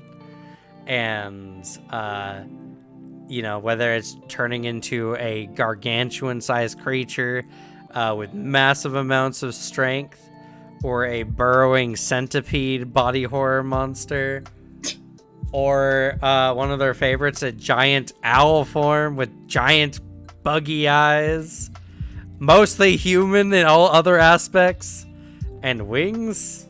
Yep. And then they fight you with their martial arts that they have in tandem with it. Alexi has to worry about key accumulations and a variety of key pools, and has to know when to use abilities at the right time after accumulating them. Very similar to magic, only where magic is like you're using a special like ability. Key is like you custom make all your abilities, and they enhance your physical like attributes. And then there's Anastasia, who is just like, am I going to knock this person 3 stories away with my big ass sword? Or am I going to jump into someone's shadow and stealth attack someone else? Oh, also I can't fucking die because I'm really tanky, and hitting me in the head doesn't kill me. All the players play so dramatically differently. It's no reason why everyone loves Anima. Like, you just don't get that character variety in any other tabletop. I mean, a fun game to play if you're teaching someone about Anima is have them name a character, like a crazy anime character, a video game character, and then explain to them how you can easily make that in Anima. Yep. Alucard from Hellsing. I can do it. Easy. Can do it in Anima. Easy. Fucking Broly from DBZ. Easy. Easy. Probably easier than Alucard, honestly. Easier than Alucard, yeah. Alucard's a very, very high level character. Probably literally any Jujutsu Kaisen character. Easy. Easy. Especially key techniques. Yeah, I mean, like, the fucking flutter punch that the main character had for a bit. Yeah. Or fucking, I forget her name at the moment because I'm watching. Shit, the voodoo girl? Yeah. Like her voodoo power? You could do that with key. Isn't that a fucking Ars Magus or something? That might be, actually, yeah. I'm pretty sure there's a literal weapon for that. Or at least something you can reflavor. Something. Anything. The edgy Sasuke-esque character is just Summoner. Oh yeah, easy. Easier. Not even like that's the easiest character we've mentioned so far. Easy, just pick Summoner. There you go. Now just put some points in there and you're good. Yes, you could technically do that. Again, you're reaching into the high power levels, but that character's broken. What the fuck are those words? I assume it's Japanese. I mean, just like, what the fuck is that? You know? It's I'm a spider, so what? Oh, is that an anime? Yes. Okay, I've never heard of it. Anyway, it's a spider who gets a lot of superpowers. That's fair. You could do it easily. I mean, a hard character actually, maybe to make. I don't know how I'd make it, Cameron. Spike from Cowboy Bebop. What do you mean hard? Be kind of tough. I don't know. All kidding aside, it's the reason why they love the system. Yeah. I have a lot of very fun power types I'm excited to mess with. And yes, that's correct. I've watched the whole thing. I've read the manga for I'm a Spider, So What. It's really good. But anyway, now I'll tell you what's wrong with Anima. And the reason why I'll tell anyone not to pick it up. The game is broken. Yes. All the systems are broken. A new player can make a character that's literally unplayable.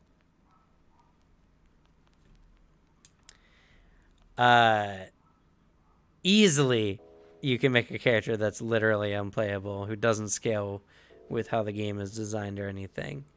Yep. You can have players who make the game absolutely trivial and have no issues whatsoever. You hear about all the meta, like all the power gaming in 5e. Anima's worse. The power gaming in Anima's absolutely worse. Yeah, the scale is just so much different. It's so different. Yeah. It's really easy to make something just fucking busted. Like I did.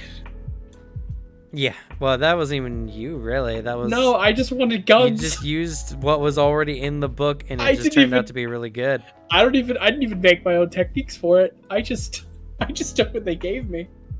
I made a few fancy ones that I used up like once or twice, but like the strong shit is the thing the game itself gave me. Yeah, that was. It's gonna be changed in phase 2. Yeah. The one key ability anyway is gonna be changed, but the thing is like, I've never been more stressed running a game system than I've been several times playing Anima. Just because if one of the players is out of sync with everyone else, it's a literal nightmare, because it's just like, what do? You can't tell a player they can't do something that's in the rules. Yeah, it's hard.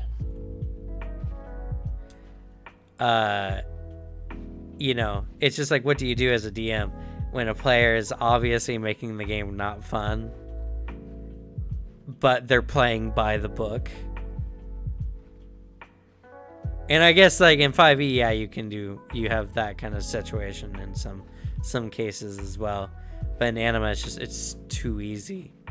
There's a fucking pyromancer build for psychics where they can just one-shot people with a psychic ability, and they can do it as early as level 3.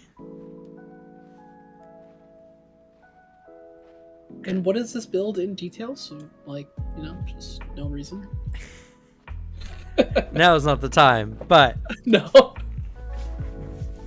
The thing is Anima requires a DM who has way more knowledge on the game system than should be expected of a DM, and a bunch of players who are there to have fun and enjoy the game with you.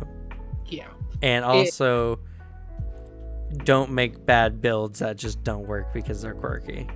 Yeah, it takes a lot of cooperation on all sides. Like, it's truly a tabletop, like, cooperative storytelling game. Like, if you do not have that, Anima can be a bad time. It's a great time. It's one of the most, like, a lot of Anima stuff is the most fun in tabletop I've ever had. But do not play it. Do not play Anima. They have a lot of systems. They have a table for almost everything. Yeah. But it's also not fully done and not fully completed and makes no sense sometimes.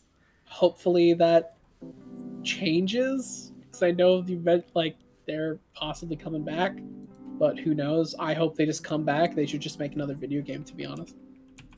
Just make like another. Why? Their games are all fucking terrible.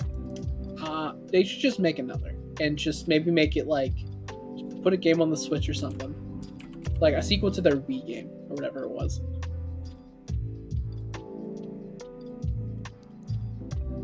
I just want them to make another mediocre at best Devil May Cry clone.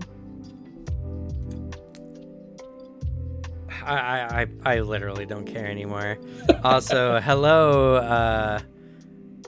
Well, the name is pronounced very differently depending on who it is. Lou Idenok. Yes, it's incredibly crunchy. Yes. The people who I play with, some people who make spreadsheets for the game. Like, it's really, really scary. Let's see, I'm currently looking at their Twitter.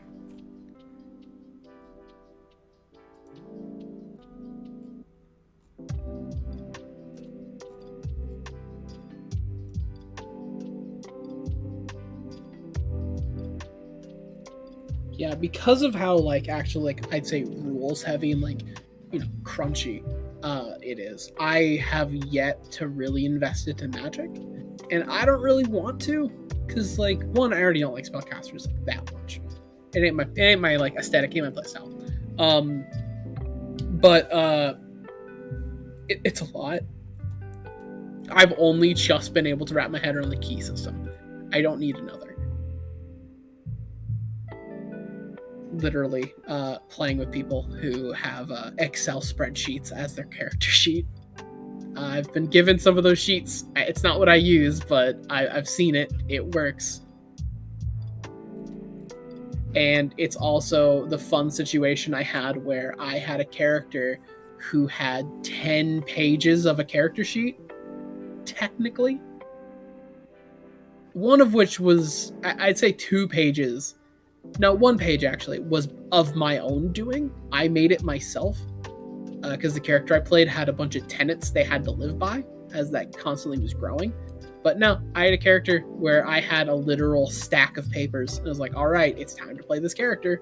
Pull out the stack.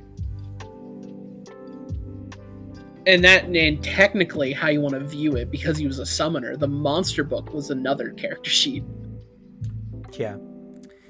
Let's see here. Sorry for chat. I'll get to here in just a second.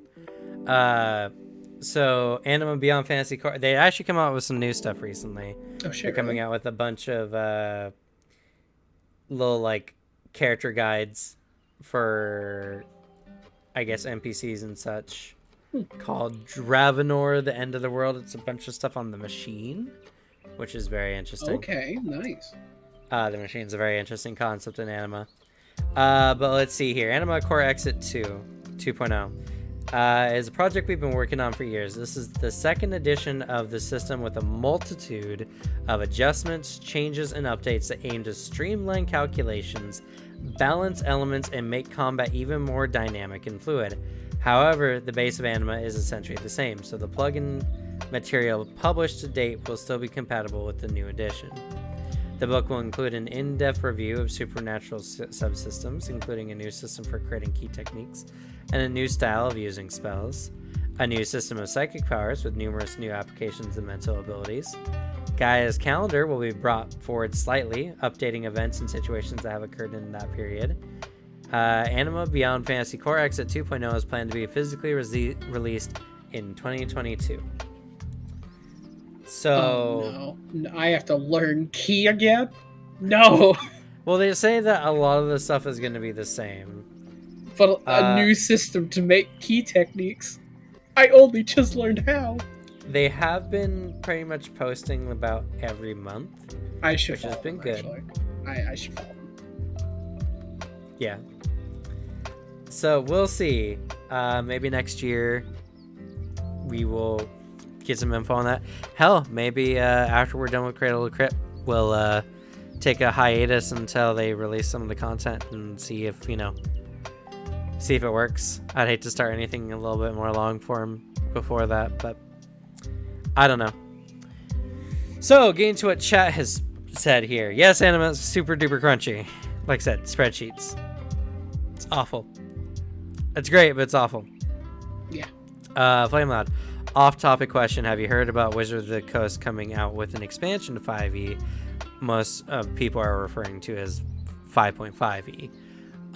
Yes, I have heard about this. I'm not super deep into the 5e content trail. I think it's a good idea to evolve the system now that they have a lot of information on how it's played, and it's gotten a lot of time on it. I don't know exactly what they plan to do on it that will change 5e and make it better, per se. Because what it does well. I don't think that should change. But at the same time, a lot of the older archetypes of characters, a lot of the subclasses of characters are kind of starting to feel dated. And some of the older, subclasses can't even be played anymore. Because they keep coming out with better and better subclasses that kind of put them to shame. Just shit that's way cooler to use. I mean, it's just better, just statistically better. Yeah. So, I think they definitely do need to update some of their stuff, and I feel like any system needs to grow and change. If it's just a 0.5, then it just probably means that they're going to come out with a bunch of things that kind of like they did in Tasha's, where they have optional class rules where you can pick optional abilities for such and such. I hope they do that at least, because that was really cool from Tasha. That was one of the best parts. I mean, Tasha's pretty much was we need to put more feats in our game and more choices for our players to pick. Tasha feats are so good. They're really good. I just want a variable rule. Just give me more feats, 5e, please. Just give me more fucking Honestly, feats. it's the one thing it's really missing. Is just more player options when it comes to their builds. All right, and Lou, let's see here. That could also be applied to Pathfinder 1e. For example, if you play with a character with a mount, you needed to have a mounted combat flowchart to actually play fast. Yes, Pathfinder 1e. Not only that, but had feat flowcharts to make sure that you got your feats at the appropriate times, and to keep your character relevant to almost a point where you had to play that way. You had to be working on a flowchart for your feat choices. Otherwise, your characters would be kind of bad, and the game system was not very well designed to be flexible around that. Yeah. So, if we were to say, grappling is a... Oh, I've heard stories. I've heard the grappling in D&D in general, but Pathfinder 1e grapples are dumb. Your CMD and CMB and it's a lot. I really like Pathfinder 2e. They make grappling and maneuvers in general so much easier, so much better, and mechanically flow together really, really well. I know there's a lot of 1e people who really, really like 1e. Pathfinder 2e is just better in every way. The only thing that they lack is the sheer amount of content. And at the pace that Pathfinder or Paizo releases content, even that is kind of not even a good excuse anymore. Because you can't... literally, they come out with more books than you have time to play in. Yeah. Honestly. It's very likely to have the situations where you're playing a character and then just, a new book came out. Oh, I want to do that. Literally, my Tuesday game has such outdated rulings I made when I didn't understand the system 100% that my newer games are using. And that's just to show not only how much they came out with, but also my own understanding of the game as well. It's just hard to do a long campaign without feeling like you're missing out, because halfway through that campaign they've released 3 books and you're like, oh god, I really want to play this class now because it really fits me, but I picked my character 2 years ago.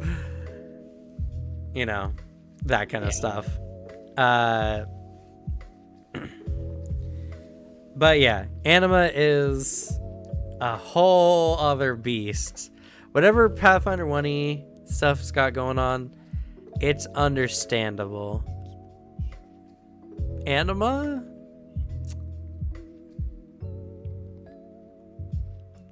Let's just say that how I play Anima and how other people play Anima will be two very, very different games. Yes, if I had to play base Anima, I would probably hate it. It sounds like, from what it's been described to me, like it's it's bad. There's so many tables that are half completed or make no sense, and aren't balanced. The knockback table, which comes up a lot in our current game. Yeah, There's just some points where a character gets knocked away a mile, it happens.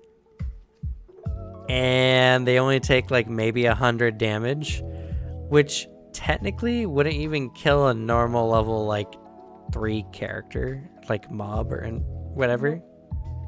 Granted, it rolls on the critical table, and they have a very good chance of being pretty injured, but not dead after flying for a mile. But that's not the problem. The problem is you just one-shot that enemy because they're now a mile out of the combat and they're not getting back anytime soon. That's super unbalanced. Yeah.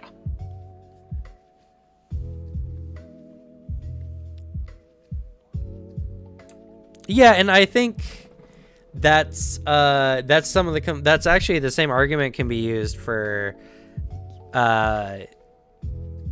D&D 5e to Pathfinder 2e.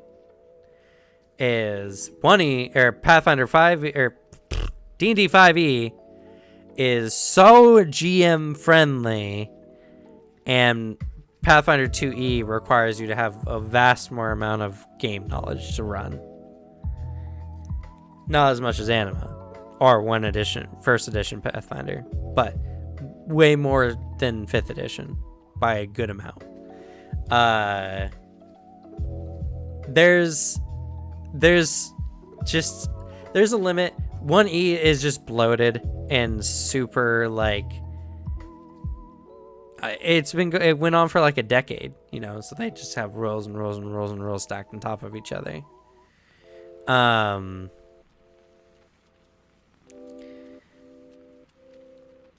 Well, 2E is pretty simple in comparison and runs really smoothly, but you just have to make sure that all your players understand how certain abilities work and what to look for. Having your players learn to read the traits of their abilities is one of the best things you can do as a DM. And I still really need to work on that more often. I've only heard about Anima. I just don't like having to super calculate everything. That's just what I've heard about it.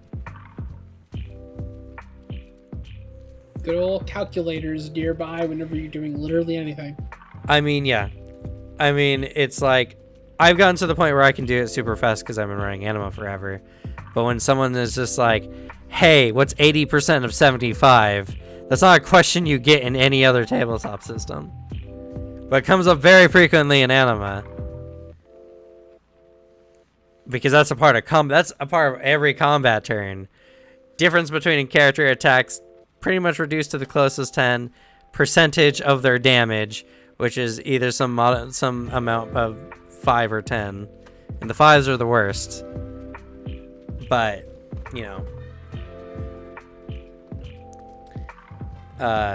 like 80% of 75, for instance, is like, okay, what's 80% of 70, which is 8 times 7, 56. And then of 75, you just do half that added on, which is 28. Yes. Yeah, I don't know. Which would be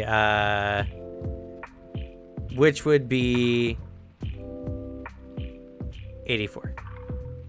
Started saying like fucking math and all I got was TV static, bro. I'm horrible with numbers. It's okay. And Okay, so yes, I That's agree just that 'cause there's CR a lot is of stupid. That's just because Well, CR yeah. is stupid, to be honest. CR is dumb and makes no sense. I 100% agree with you. That's not what I'm talking about when it comes to running the system. That's what it comes to when it comes to designing encounters in the system. Like 5e is just okay. Roll a skill check based on this. It's like 12, 15, 17, 19 are like the common difficulty settings or difficulty numbers that you're trying to hit for. Sometimes a little higher if it's endgame. Player does something really weird, something creative with their turn. Give them advantage. That's it. You don't need anything special. CR is dumb. Crafting is inefficient and completely worthless. Yeah, there's a lot of things in the system that they don't really account for. But when you're talking about like the basic functions of a tabletop, like what you're supposed to be doing, it's really, really easy. So easy that you don't even have to really think about it. I will say, like, 5e is the only tabletop system I've been able to, like, pick up the core book and then be able to run. Like, it's pretty simple, and that's at least big, I guess, coming from me, because I'm dumb. The big thing for me is I cannot pick up, like, a book and then run something. I can't learn things by sitting down and reading it. I just can't. I cannot sit down and read it. I was able to do that for 5e. I made mistakes, like, don't get me wrong. Like, the first few sessions I did, fucking rough. But I knew roughly of, like, how to do everything. And after, like, I want to say a few sessions, I got it. Like, I basically was proficient enough as a DM to where people could throw things at me and I'd, like, be able to, like, improv on the spot. I tried running, like, a few other systems. I don't know how they work. They're way more complicated. 5e is incredibly beginner friendly. The extra shit that's hard to explain to people, like, oh yeah, how much is these magic items like worth? How much? Yeah, magic money item prices. Magic item prices. CR. Like that stuff. I just. It's because they're stupid mechanics. That's the issue. A lot of the issues, like this tough stuff in 5e, is just because the thing they're giving you is stupid. Yep. CR doesn't make sense. Item prices are garbage. Potions are mechanically inefficient. A lot of it is not good and does require more effort from the DM. Yes. Yeah. Yes, I agree wholeheartedly. As someone who's run both 5th edition and Pathfinder 2e pretty extensively, I did Adventures League for a long time, like 2 years. I could tell you without a shadow of a doubt, there were times I was frustrated with 5e, but most of the time I could just turn my brain off and run the session without thinking about it too hard. Pathfinder, I have to look in the book all the time, read rules all the time, and have to memorize what certain traits do. And then not only that, but because of the level of strategy that already comes with Pathfinder 2e, operating monsters is not just as simple as moving and attacking the players sometimes. Sometimes you have to look at the monster's skills and judge whether they would trip a player or knock them down or something like that. There's just a lot of it is a lot more intense thinking and requires a lot higher level of system mastery. 5th edition system mastery is really, really easy to get. Yes, there's a lot of plot holes. There's a lot of holes on that road. But the road is easy enough to get onto, at least.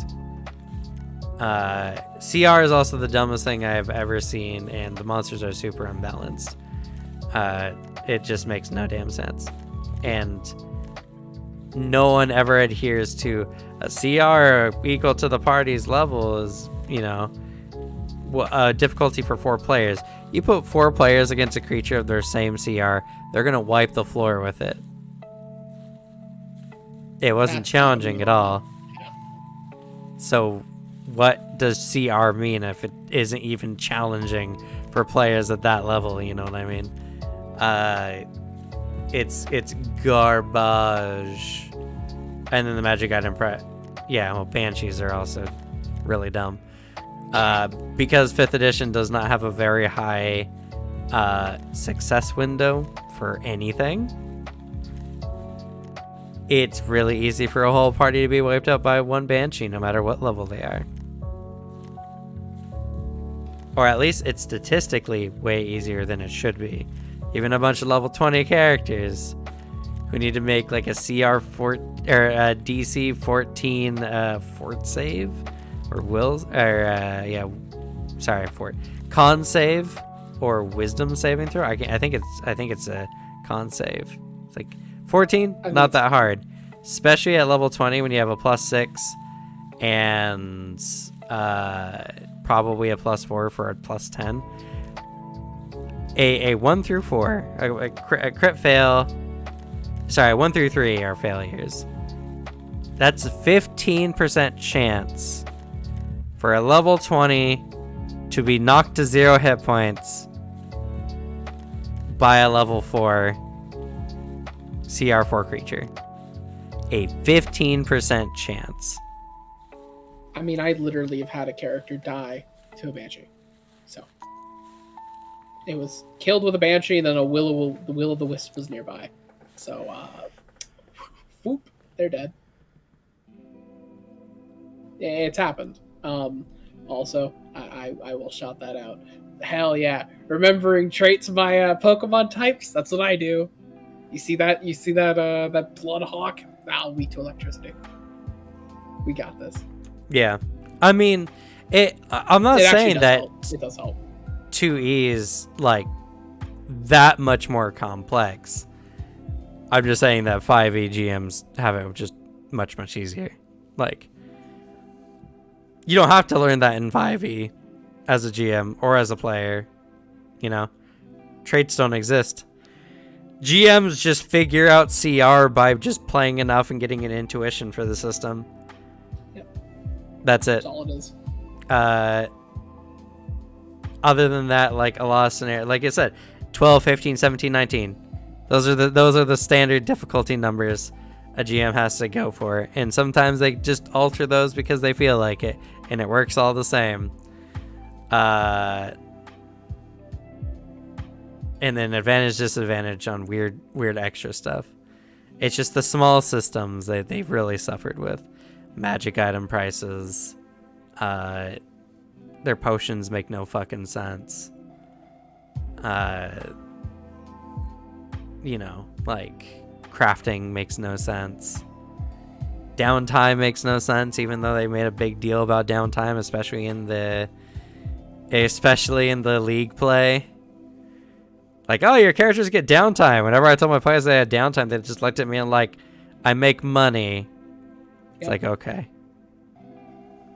I mean, same thing happens in Pathfinder 2e, but at least in Pathfinder 2e, making money is really, really simple because they have a nice table for it.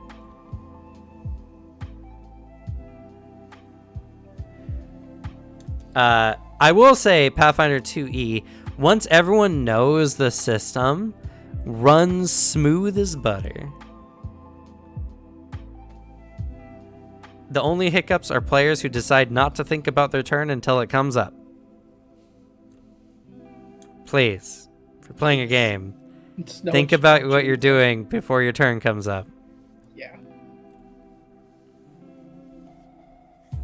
It's okay if something changes before your turn comes up, but if you at least had an idea beforehand, you'll probably know what you're gonna do.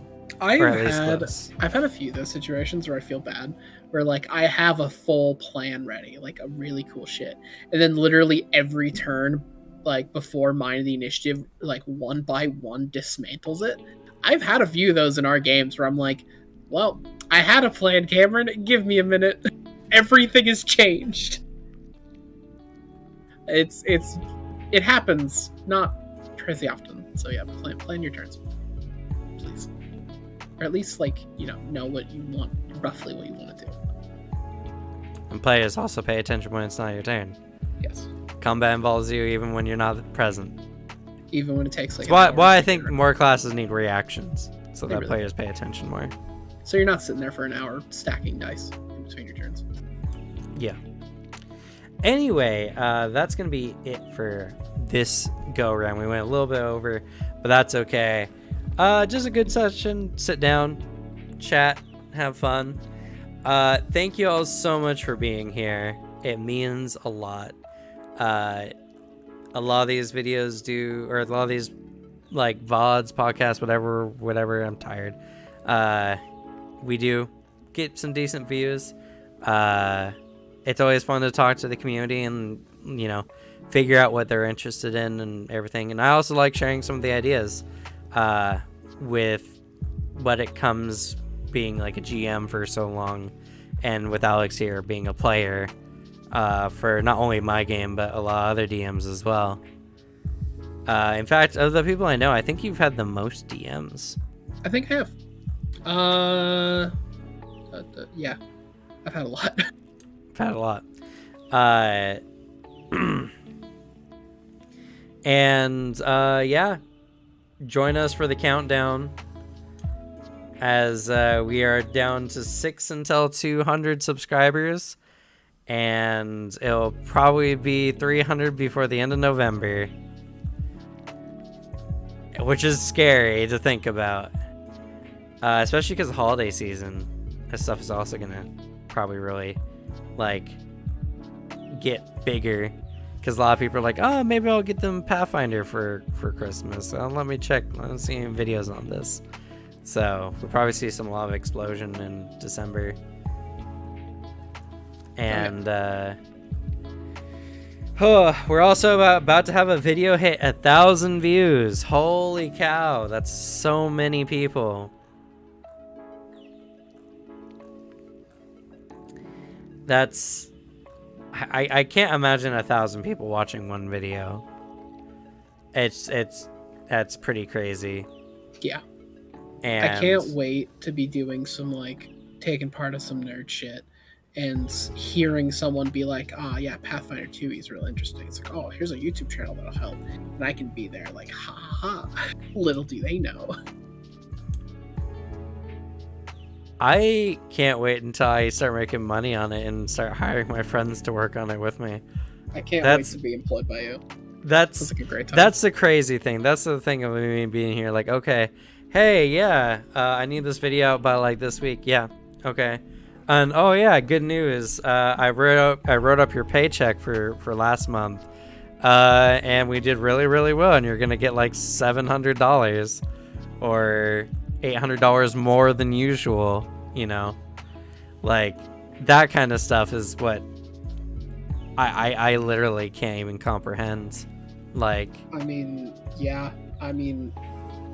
To be honest with you, because I've been thinking it over since we talked about it, if I am on your time, I could edit so much for you. I am to think I am pretty proficient in editing software at this point. I could very easily just you throw me video files and I'll be like, all right, I got this. Yeah.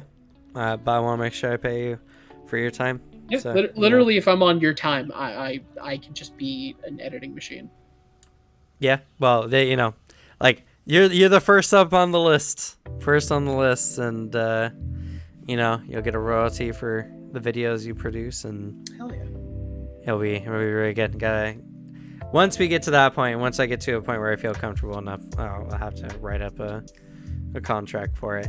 Oh yeah, but, I would immediately. We'd have to do a contract for it. Yeah, of course.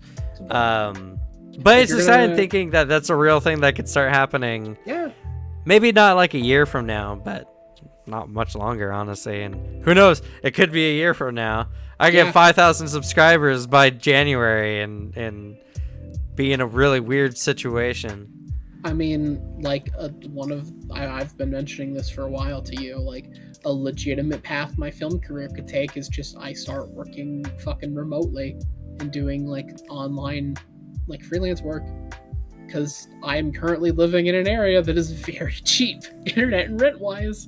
So like, if I just start doing YouTube and like Twitch editing, living where I am, I will be making a decent chunk of profit. Yeah, it's crazy to think that this is something that could happen. Like the fact that I'll be making money on this is now more like a for sure thing. Is scary. Yeah. The amount is hard to say, but like the fact that I will probably get 1,000 subscribers be like halfway through next year. I can't wait for your first Raid Shadow Legends ad. I will fucking do Raid Shadow Legends. People always, I can technically do it now, actually. Oh shit. Yeah, do that. Do you know how much they pay a lot? Whoa. They pay a good amount. The bracket I'm in, not so much. So what I would do is I'd be like Raid Shadow Legends, and then go to the code down below and get your game. And then every 20 people who went to it, I would get like, I think $100 or something. I mean, that, and from what I've heard from other YouTubers, once you get like big too, like just for making the ad, they are like one of the best paying advertisers like on YouTube. I think that, and then NordVPN. Yeah, well, I know for higher, like, Raid will offer you a certain amount of money based on your concurrent viewer base on your weekly viewer count. Like anyone who does any kind of streaming or anything can do Raid Shadow Legends, or anyone on like YouTube can do it. And it, like I said, it's just every 20 people who click this link, you get so much for it. But if you actually make enough where they're like, oh, okay, we need to pay you the real money, then yeah, they'll pay you a dumb amount. And I'll do it. I played Raid Shadow Legends too. It's an okay game. It's not terrible. I played it for like an hour, yeah. Definitely worse games out there. That is true. There's worst mobile games. And a lot of them are ads. The really fucking weird mobile game ads. Yeah, so many. And if you've liked this video, or if you're watching on Twitch, please follow and or subscribe to see more amazing content like this. We do Table Talk every Thursday, 6 p.m. to 8 p.m.-ish Pacific Standard Time. And be on the lookout for tomorrow at 4 p.m. Pacific Standard Time, where we're going to be running Shadows That Laugh, and you can join our ever-growing community who's been watching that, considering that for live play, it's been getting about 50 views a week, which is a lot, considering live play is not super super popular on something like YouTube.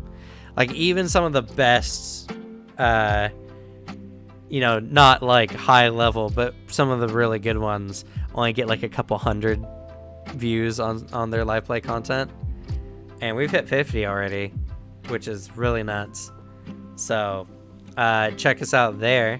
And also be on the lookout for, hopefully, Saturday morning, if I actually get my shit together and work on the video, for Alchemist. That'll be coming out for Why This Class is Awesome. And that's going to be a really, really fun video. I like how my first line on my script is alchemical crafting. Duh.